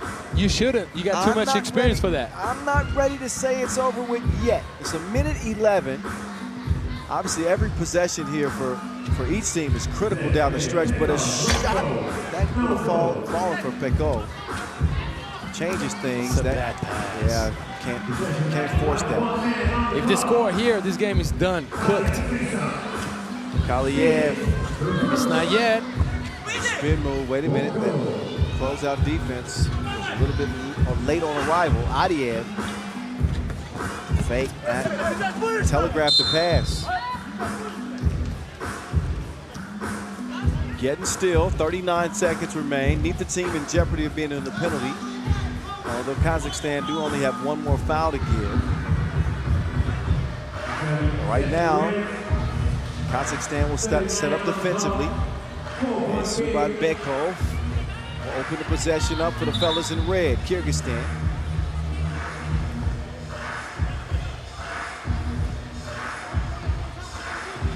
Quick move, Sabin Bekov creates some space. Missed everything. Kazakhstan are going to use some clock. They're going to go to their strength down low. Adiev was not having it. Didn't touch the rim though. Ball away. No, bro. I tell you what though, Kyrgyzstan needs to play till the very last second, because even if they lose this game, if they score 15, 16, 17, it could be a difference maker later in the tournament. So don't stop until it's over. It's true. Even if you don't win, for Kyrgyzstan, it'd be a welcome sight to get at least a bucket or two more. That's not how they're going to get it. 12 seconds left. Oh, what? Nearly threw it away. Adiev D'ing up. Game clock and shot clock are pretty much even. 1.8 seconds. Well, 1.8 left on the shot clock, 2.1 left in the game clock. So if you're Kazakhstan, you still want to try to get a shot up here. Definitely. And even though you're going to get the win, but again, we talk about that potential tiebreaker scenario. And we'll see Konisov heave one up at the horn, won't go, but Kazakhstan will pick up a big win over Kyrgyzstan in a friendly matchup. Brotherly matchup. Yes, a brotherly matchup. For sure. The two. But again, it's a 4-point win for Kazakhstan. And qualifying draw C, second game. Qualifying draw D's fifth contest will be in front of us next. India and Macau, as you heard Angelo mention. It's one of the games that we got circled on the second half stretch of day one. A lot of talent being boasted on that Indian team. Definitely. And we'll see if Macau shows us the more promising side of what we think their potential might be compared to how they played in game one. That's coming up. That is 2 minutes away. So we won't go far, but we will get a quick breather. Following that contest, we'll see Maldives and Malaysia wrap up the second session. So 2 more games left here in the second session of day one. Stick around. You know we ain't gonna stop. Right, Tar? Can't stop, won't stop. We get down, baby. We get down.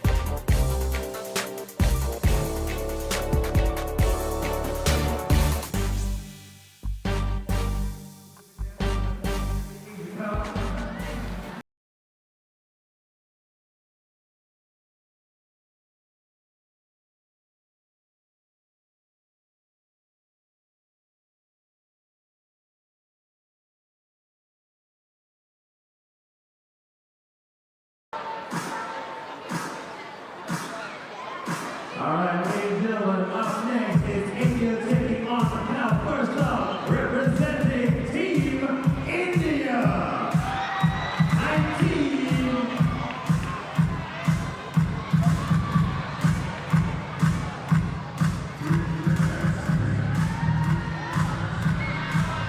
From Princeton, gentlemen, number 12,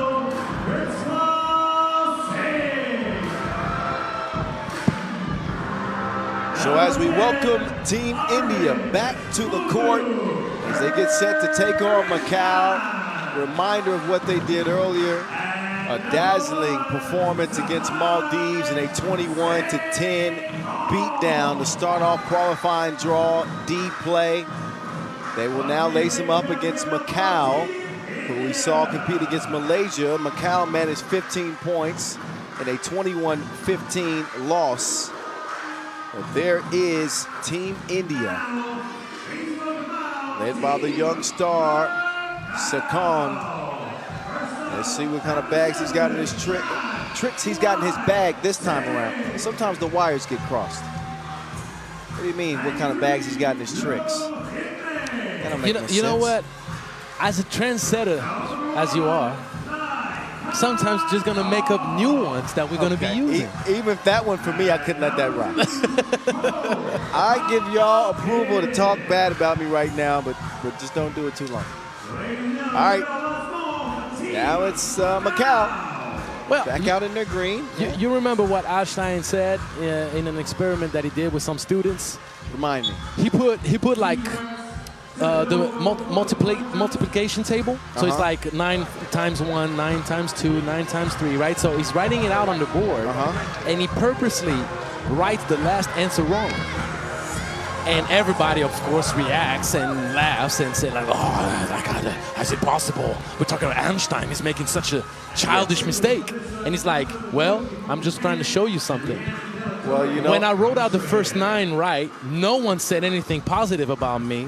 But the one time out of 10 that I make a mistake, you're all ready to laugh and make fun of me. I'm flattered that you're comparing me to Einstein. Well, I'm comparing the situation of anybody waiting for any mistake to happen, but not giving credit for the overall picture. There you go. Thank you. You know what? There you go. You saved me. Thank you. I appreciate that.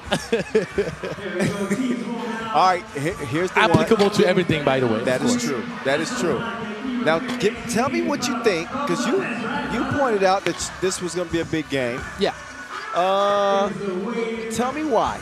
Tell me what you think. Who you think has the advantage? Where are the advantages for each team? So India, for me, is the better team.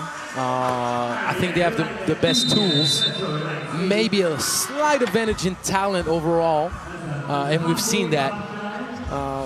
The main thing is Macau is physically capable of responding. The problem in the first game, I saw them a bit lethargic. I saw the big guys like Tong Lai and Chan Wei saying to accept roaming around the two-point lane and not going and grind it out down low in that physicality that they can play with.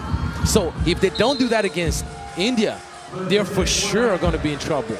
But they can, and that's what I want to see. Well, I think the battle of the bigs is going to be interesting. I don't think that Singh is going to be able to play any type of bully ball with Chan down there, because he's a sizable dude too. But does he have the toughness? And I question that one. Well, we don't know. It's hard to judge him off of that one game. But that's why I want to see. It's a legitimate question. Right. I think a game like this is decided by who has an X factor, who has a legitimate bucket getter, difference maker. Obviously, I speak very highly of Sakon. I think he's the guy that is just a little bit, a step above the competition. Talent-wise. Talent-wise. Right. So, just dunk that for us one time next time. Had he been closer, he probably would have knocked his teeth out. Man, Prince would have been a king had he threw that down. It's all right. There's a reason why he's in this place. Sing with the, come on, put it. Nice. Yeah, a bit lucky, but you need that sometimes. Steph Curley. They'll get the scoring started for Macau. Sing. So now we're talking about that physicality, they can respond. Katong Lai got elbowed. Double pain for him because he gets the foul against him and the elbow in the mouth. Made to pay double. Singh takes the feed. He's a big beast down there through the contact. And again, we like some of the things we saw from him in game one. but a more composed attack. I thought he was a little bit rushed offensively. Because of the mismatch. Course. It's tough for a big man that is used to go and battle it out with big boys to be matched up with people where he has to be more precautious. As you said, as you mentioned, when you turn around with that elbow, it's tough. Hitting with the hezzy leads to a wide open look from the corner. Nice composure. Hi-ho, it's off to work he goes. Hey.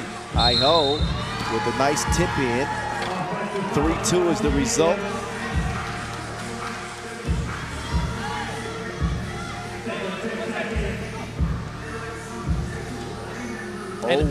And physically, Macau is a different challenge than the Maldives. Good look. Oh, nice. Very great execution right here. I think they're answering your questions so far. So far, yes. We've seen better play in the first minute and a half from Macau.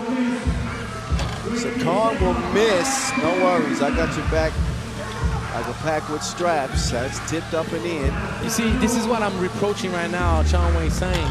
Even though he got that bucket, he has preferential position as he gets that board. And we see the backdoor cut. He goes fast, don't blink. Because India responds right back. But the big man had preferential position and he just leaves freely, willingly the paint. Doesn't make the defense work. So Khan making it look easy. As he gets to the rim again, India leading 6-4. Oh, nice play. Yes, And a we good need more of finish. that. Good finish there from Wai Sang Chen. So Macau putting the best foot forward here and trailing by 1. But India approaches this game like a final. They understand if they win, they set themselves up for success. So Khan, turnaround, Singh. On the trip to the stripe. And the thing is, even if he doesn't say convert on the and ones, he puts so much pressure on the interior defense. You see the fouls are going to continue to rack up. Right. 2.5 minutes in, and 3 quick ones on Macau. And I believe it's his second time up to the line. Singh knocks it down. And beyond that, you might handle that matchup the first 3, 4, 5, 6 minutes. But it takes a toll to fight for position, possession after possession after possession. And the main thing is, that doesn't take the toll on him that it takes on you. Because that's his daily life. That's day in, day out. But you're doing something out of your comfort zone. And then you're still being depended upon for offense for your team. Exactly. So Khan, he's fouled. There's another quick one on Macau. They're up to now 4. There are 2 things that you don't teach in life. It's height and kilos. That is a true fact. You don't teach it. That's just what it is. So, well, kilos can be controlled. Height, control, so but you don't teach it. So it's like when you got, like me as a guard, having to guard a big man or trying to match up down low with a big man that has 30 kilos on me. What do you want me to do? I'm burning so many more calories. Great footwork, kid. Check his footwork. You ain't got these. Nice response from India. And what I like is that Chang Wei saying, look, Angelo, I want to respond to the challenge. You ain't never scared. 8-6. Straight on 2. Good box out.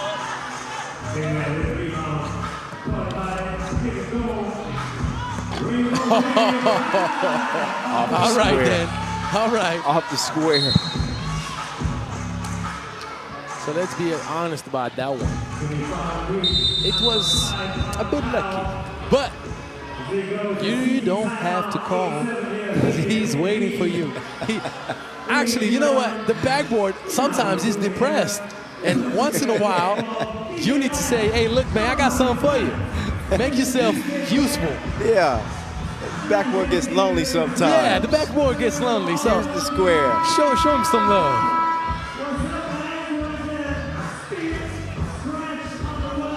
Shout out to Noah Lazarus. 1/2 of Q York. Philippine Dream, MCN on the mic.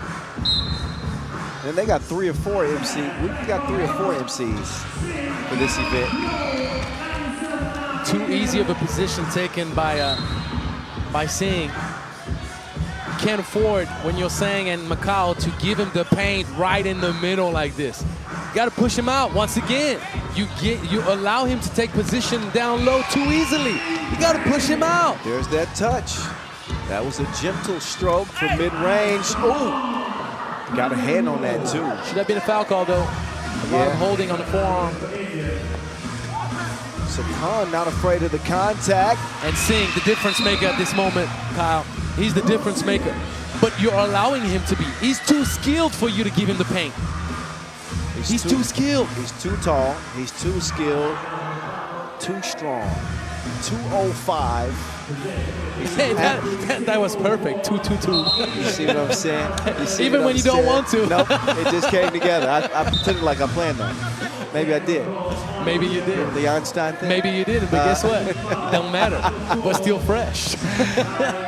Well, India, they enjoying his efforts so far. 11-7 they lead, but I believe a technical called. I think it could be on the. I was having too much fun over here. I got to admit. No, but it could be. I'm not sure what it was. I don't think it was on the behavior. I think it was a half circle delayed game. Yeah. Okay. That must have been. So there must have been a warning prior to that. Yeah. Chan from Tulane. Nope. Blocked. That one out of bounds. But the difference maker right now, 11-7, you just gave 3 quick points to Singh in the paint. Could be a much tighter game. And I think he's very much a momentum player too. The more he starts to convert on the inside, you know, he's not frustrated at all. Right. He's building up. It's going to be a long day if they don't find a way to stop him. No defense there. Plenty of offense, though. That was Arvind Muthu. Muthu getting pesky on the inside. Muthu and will clear it himself. Muthu faked him out of their draws. 13-7. And Singh, Gobert style, dissuaded the layup. You saw that? Yes. And just his presence. Well, that bucket won't count. They still got the crowd all out of their seats and on their feet. I believe it counts. Does it? Yeah. I believe it counts. It's not the 17th foul. It's the 16th foul. He gets continuation. Yeah, he does. Yeah. I believe it. I saw the referee. Yeah, I'm for sure now. All right. Yeah. So the monster match. He's the difference maker right now, and look at that pretty shooting form, even though it's too long. And now Macau is just drowning. Yeah. It don't look good for Macau at the moment. The momentum clearly on the side of India as they ride in the back of their giant in the middle. Plus you got 15 points made already, and we haven't reached the halfway point. Principal Singh. Good shot.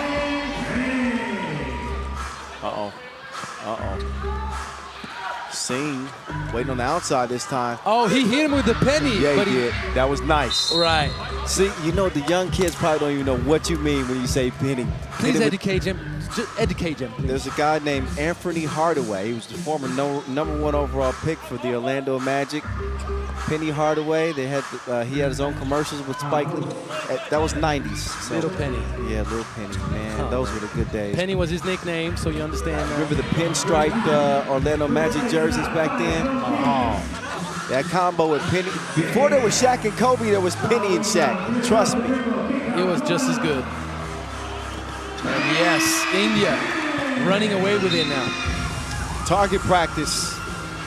Bang, bang. Sakan makes it a 17-9 contest. And this one could be over with the quickness. Yeah, I was about to mention, we probably have the fastest game of the tournament if India keeps up with it. Oh, Brent slipped to the grid. Oh my God. One dribble, literally got to the rim from the 2-point land in one dribble. They are having it their way. Burger King, 18-10, up fake, come get you some. I appreciate your support to the backboard and giving him usefulness in times of times of need. of loneliness and depression. But So 18-12. they all count the same.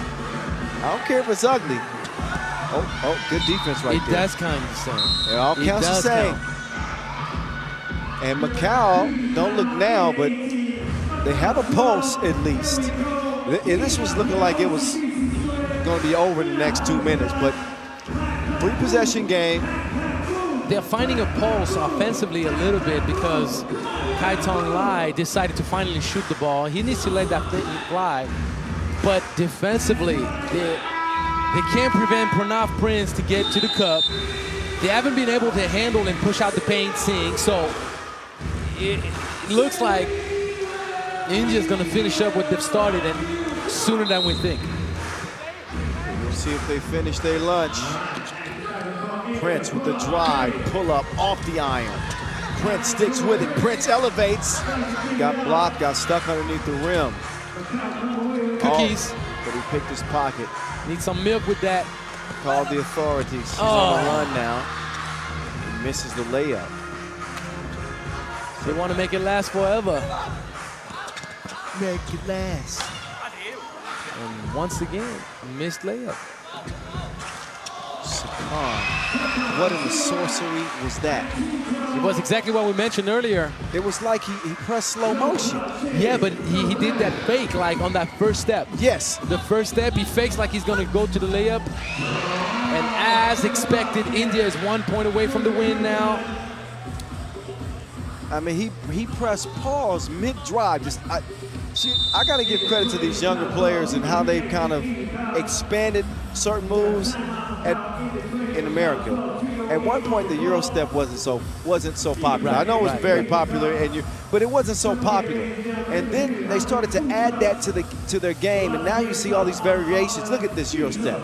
He goes from fifth to second in a blink.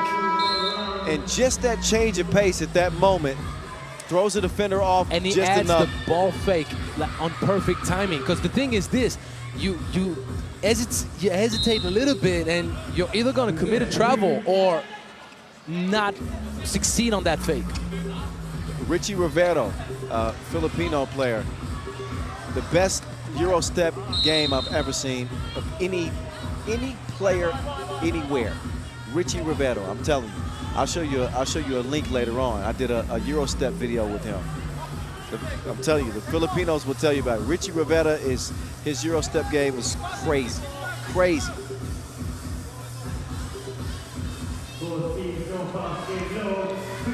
Low to the hole. Good take, but a little too late. Yeah, this one's Is over. We're saying finishing as he started it. He's stronger than no deodorant. 21-13. Get out of here. India. Jeez Louise. Another commanding victory. Looking impressive. And this team, they got their sights set on the main draw. I think they're going to be tough to beat. And that might be an understatement. Back-to-back beatdowns. Macau, meantime, falls to 0-2. And their hopes of moving on to the main draw are over and done.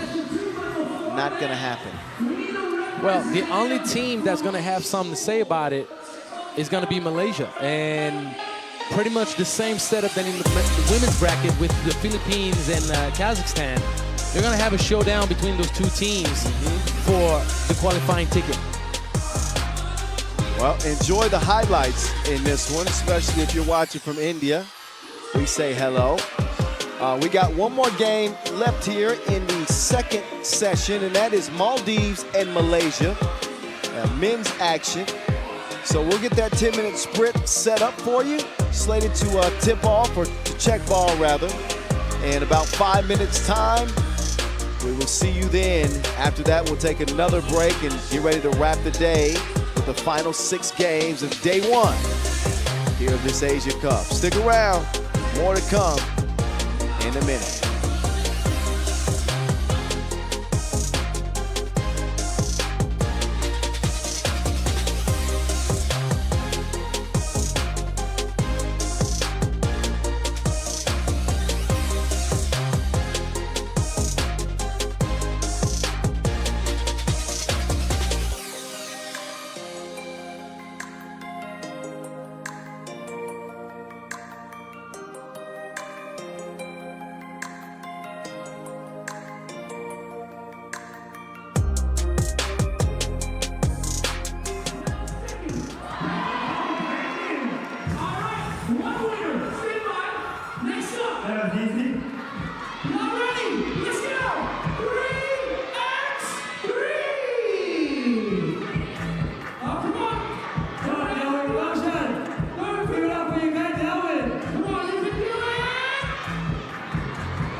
animal. And shout out to all of y'all beautiful people here for our next game. In a men's qualifying draw, we have Team Maldives versus Team Malaysia. And now, representing the Team Maldives, number 13, Nafaz Mohammed.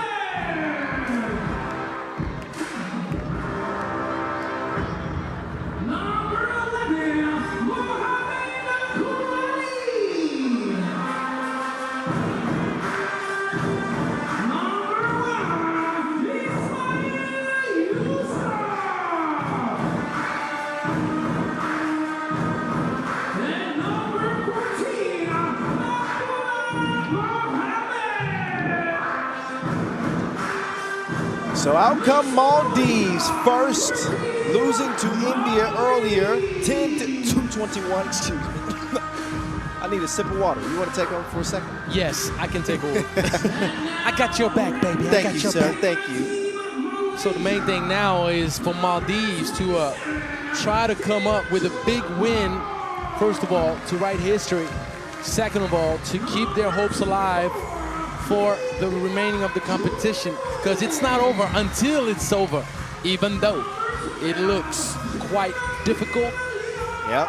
And Malaysia looked impressive in their first matchup. Yeah, Malaysia is set for a collision course with India. Yes. If they handle business here, they picked up a 21-15 win over Macau, and they come out in the nice jerseys. I like the two jersey variations that Malaysia's rocking out here. For sure. Maldives coming out in the white with the red trim this time as they step between the lines. What? And I got a flashback of Oregon State look like black and orange. Oh yeah, you do. Yeah. Yes, wait, what year was that? So I went to Oregon State from 2003 to 2007. Red-shirted one year, right? I had a medical red shirt as I tore my shoulder. So I spent 6 years in the U.S., one in Northern California at Casa Grande High School, and then went to Oregon State on a full ride, and finished out in Pomona. Wow. So I was in Cali my last year. So 2 years in California and 4 in Oregon. I guess you know a little bit about basketball. You might know what you're talking about. Maybe a little bit. A little bit. No, that is a tiny bit. That is a prestigious basketball conference that you played in. Yeah. Played for a great school. Yeah. Pac-12 has not been a joke for a long, long time. Can you imagine that it's now dismantled? It's the saddest thing on earth. I don't even want to talk about collegiate basketball. Let's not do this to ourselves. Let's not do it. Let's not do it. But I tell you what, the though. reformation of the conferences. And, it's just, forget about it. Football has screwed it up all.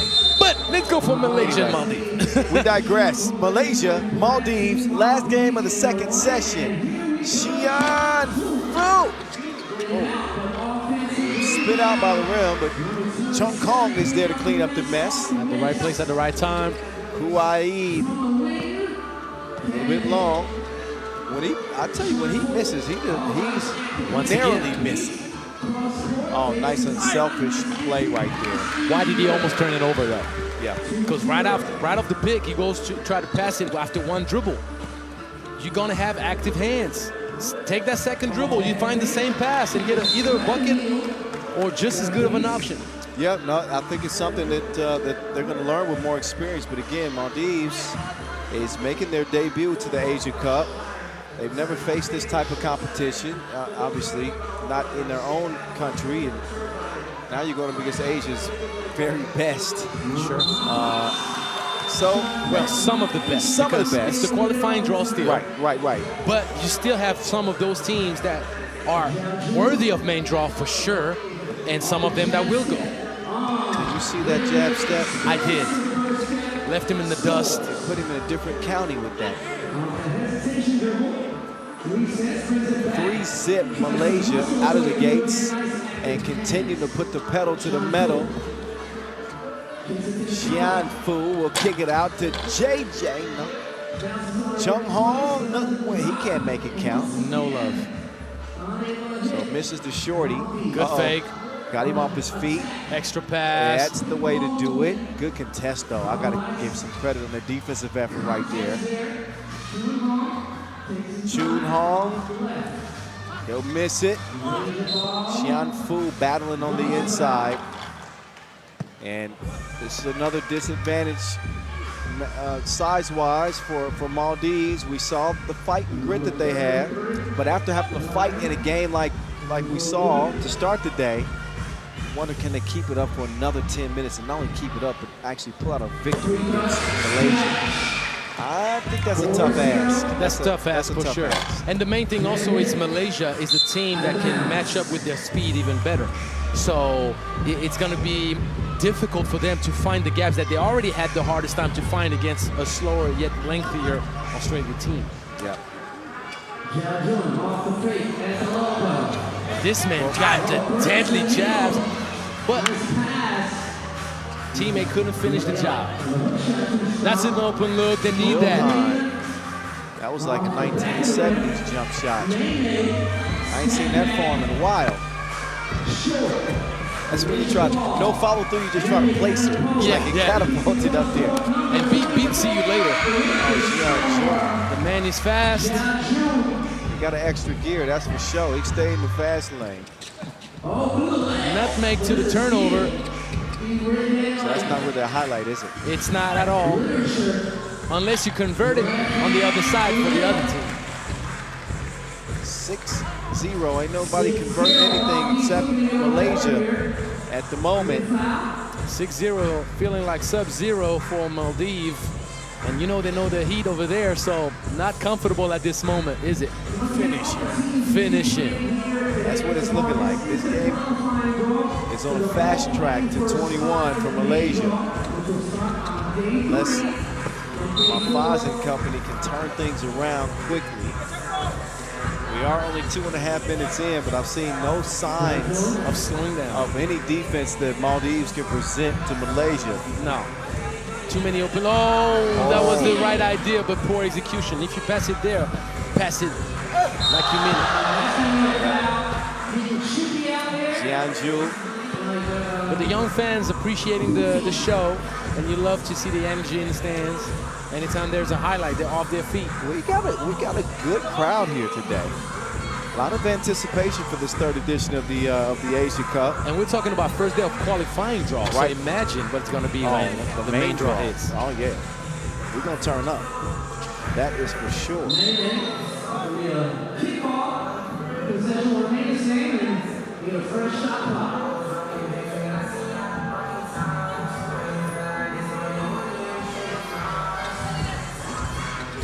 Qualifying draw D. Oh, yes. Oh, yes. Oh, man, they pass like they got a cheat sheet. 7-zip Malaysia. The ball moves fast. Everybody shares the wealth, and they get paid back for that. It's the basketball gods that reward all the ones playing the game the right way. I'll tell you this. Usually good things happen when you play the right way. You get lucky, you get the friendly bounce. It's 9-0. It has not been close. And it's not gonna get close. And I'm looking at the body language of Maldives. But you know what I'm gonna tell you? From my experience, and I'm pretty sure that you're gonna identify to this with all the 3x3 basketball you've seen. They got the fatigue from the first game kicking in right now.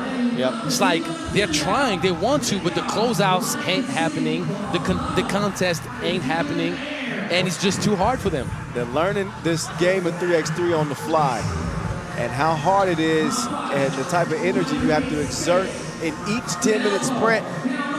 If you got to do it again and again and again and again. Long range, that was dreadful. See what I did there? Dreadful. Never mind. You see? You see? You're mean to me, because the thing is, I get the puns you're making. They heard it at home. That's all I care about. I don't care. You can just close your ears. They listened to it at home. Y'all like that, didn't you?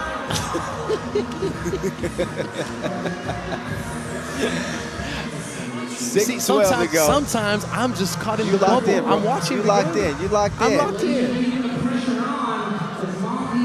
Xianzhen. So the key for Malaysia now, if they want to finish up this game fast, is for them to stay steady with the decision making.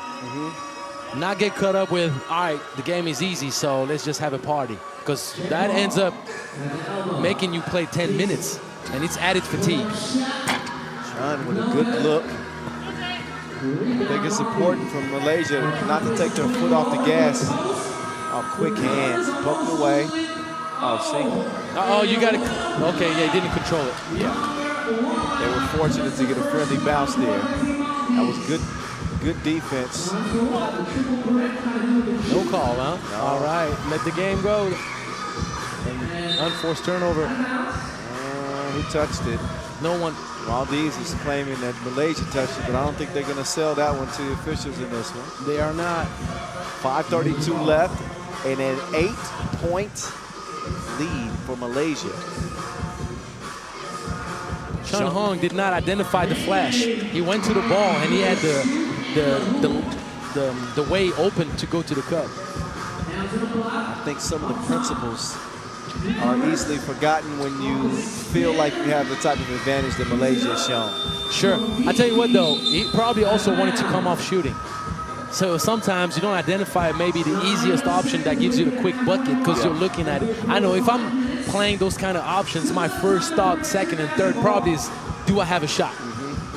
So to each his own, I want to say. Shooters want to shoot and big guys want to dive. Oh, Chun Hong. These goals ain't loyal. In and out for him the last time. Gotta love it up. And now Second time. Malaysia's getting a little bit lax, a little bit lackadaisical in their offensive approach. You see the passes aren't as crisp. The movement, you aren't seeing it as much. And I'd like to see some killer instinct from them in a game like this, because even though Maldives is trailing by 7, I don't think there's going to be any quitting this team. No, and you know the thing about it also is, as I was mentioning, you're going to end up playing a 10-minute game if you do this, and trying to save energy makes you lose energy. That's true. If you can knock them out, get rid of them and get ready for day 2. You're going to be less tired playing 6 minutes all out than playing 10 minutes kind of. Just dragging it on. Right. 4:10 officially left in this one, and Malaysia is more than halfway to 21 points.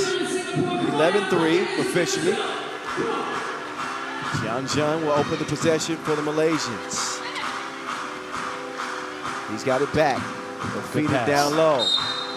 Xianfu that time fouled. Yep, put it above the rim and gave him an opportunity to go up with it instead of coming down with the ball. It's not the first lob pass that is a bit short though. A bit short. Malaysia is like third pass that they had opportunity to really convert to a bucket, but just not quite giving enough lift on that pass. Fu is going to miss that one off the iron. And around comes Walid. TV timeout. I'm waiting for Fu to go crazy to tell him that he's acting a fool. I did a double in just one. Because Fu means crazy. That's true. Oh man, what happened? Is it contagious to be around you? I just want to know. Is it contagious? Yeah, I think you heard me say that earlier. He was playing. He made a couple bucks. I said he's acting a fool. Yeah, you know what? That's what it was. That was one of the moments you weren't listening. Yeah. Security, please. I need somebody to escort this guy away from me. No. I'm contagious too, man. I'm gonna get in my bag. This is just day 1. I gotta get the rust off too. There you go. And the 2-point dagger. Oh, Mafaz. Pretty looking shot. Xianzhen, why not? He chunks the deuces. Back iron, tip, stays with Malaysia. Nice. Yeah, they look good. I love when people just share the wealth. And I hear you say that all the time. Sharing is caring. Sharing is caring. So, a lot of love on this team. Everybody touching the Wilson. Doesn't stick in one spot too long. That's because they got to put the round thing in the round thing. That's the name of the game, and it's 16-3. I tell you what, they kind of refocused in the past minute. They started to be like, hey, let's finish this game right. Man, Olivia Pope couldn't help Maldives right now. They need some serious reinforcement. It is, what is it, 13-point game? Yeah, oh. I think your math is mathing, but not anymore. Yeah, now it's 12. Oh, but now it's 14. Now it's 14. It's Mathematics 101 live on FIBA 3x3 during the Asia Cup in Singapore. Okay, I'm not even gonna lie. I was gonna say I expected a better game. Well, to me, Maldives, I was hoping that they would show improvement the way Tahiti did, for example, in the women's bracket. I thought that they play a little bit tougher in this one, but again, I think I didn't. To me, realize how much game one took from them. Yeah, like, that's what I was gonna say. Like, you were praising their hustle and their fight against Australia. Australia is one of the most physical. India. India. Yeah. India and Australia with New Zealand. These are going to be the most physical teams out there because you don't have too many bodies like Singh in this competition. Oh man! And having to fight with him for position, that's gonna kill you, man. It's gonna take a toll for sure. Yeah. It's game point. That's what I was saying. It looks like they got the fatigue that carried over. Yeah, managing 6 here. I think they're outmatched against Malaysia to begin with, but to begin with, for sure, and it's just adding injury to insult to injury. Yeah, all they need is one more. It's not a matter of if; it's a matter of when. Poe cruises to the crib, and he will put it away officially. 21-6. Malaysia hardly broke a sweat. And breaking off Maldives to close session number 2 here in Singapore. We've got 6 games left on the slate today. We'll see men's qualifying draw B action, men's qualifying draw C action, and women's qualifying draw C action to close the day. So again, 6 more 10-minute sprints as we open things up here in 2024. Hope y'all enjoying it so far. We will take a break, allow you to enjoy the highlights as we do. We will start the 3rd session at 6:30 local time. So just under 2 hours before we get back to action. Maybe I might take a nap, man. Close out with you. Man, you do what you do to be you. The heat takes a lot of, no, we'll be back in just under 2 hours again. 6:30 local time. We'll get ready to put a bow on day 1 with the final 6 games. So, see you guys. Enjoy the break. We'll see you at 6:30.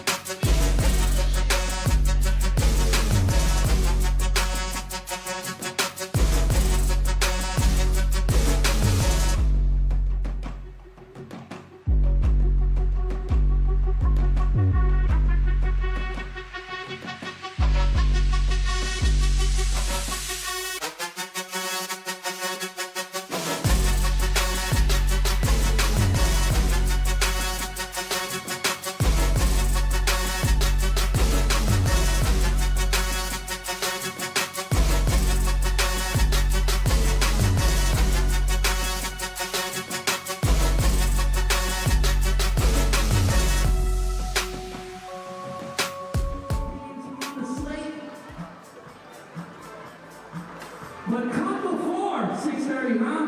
Maybe 6:15, 6:10 as we do have a special performance for y'all. Consider it for session 3. And I'm thinking so much.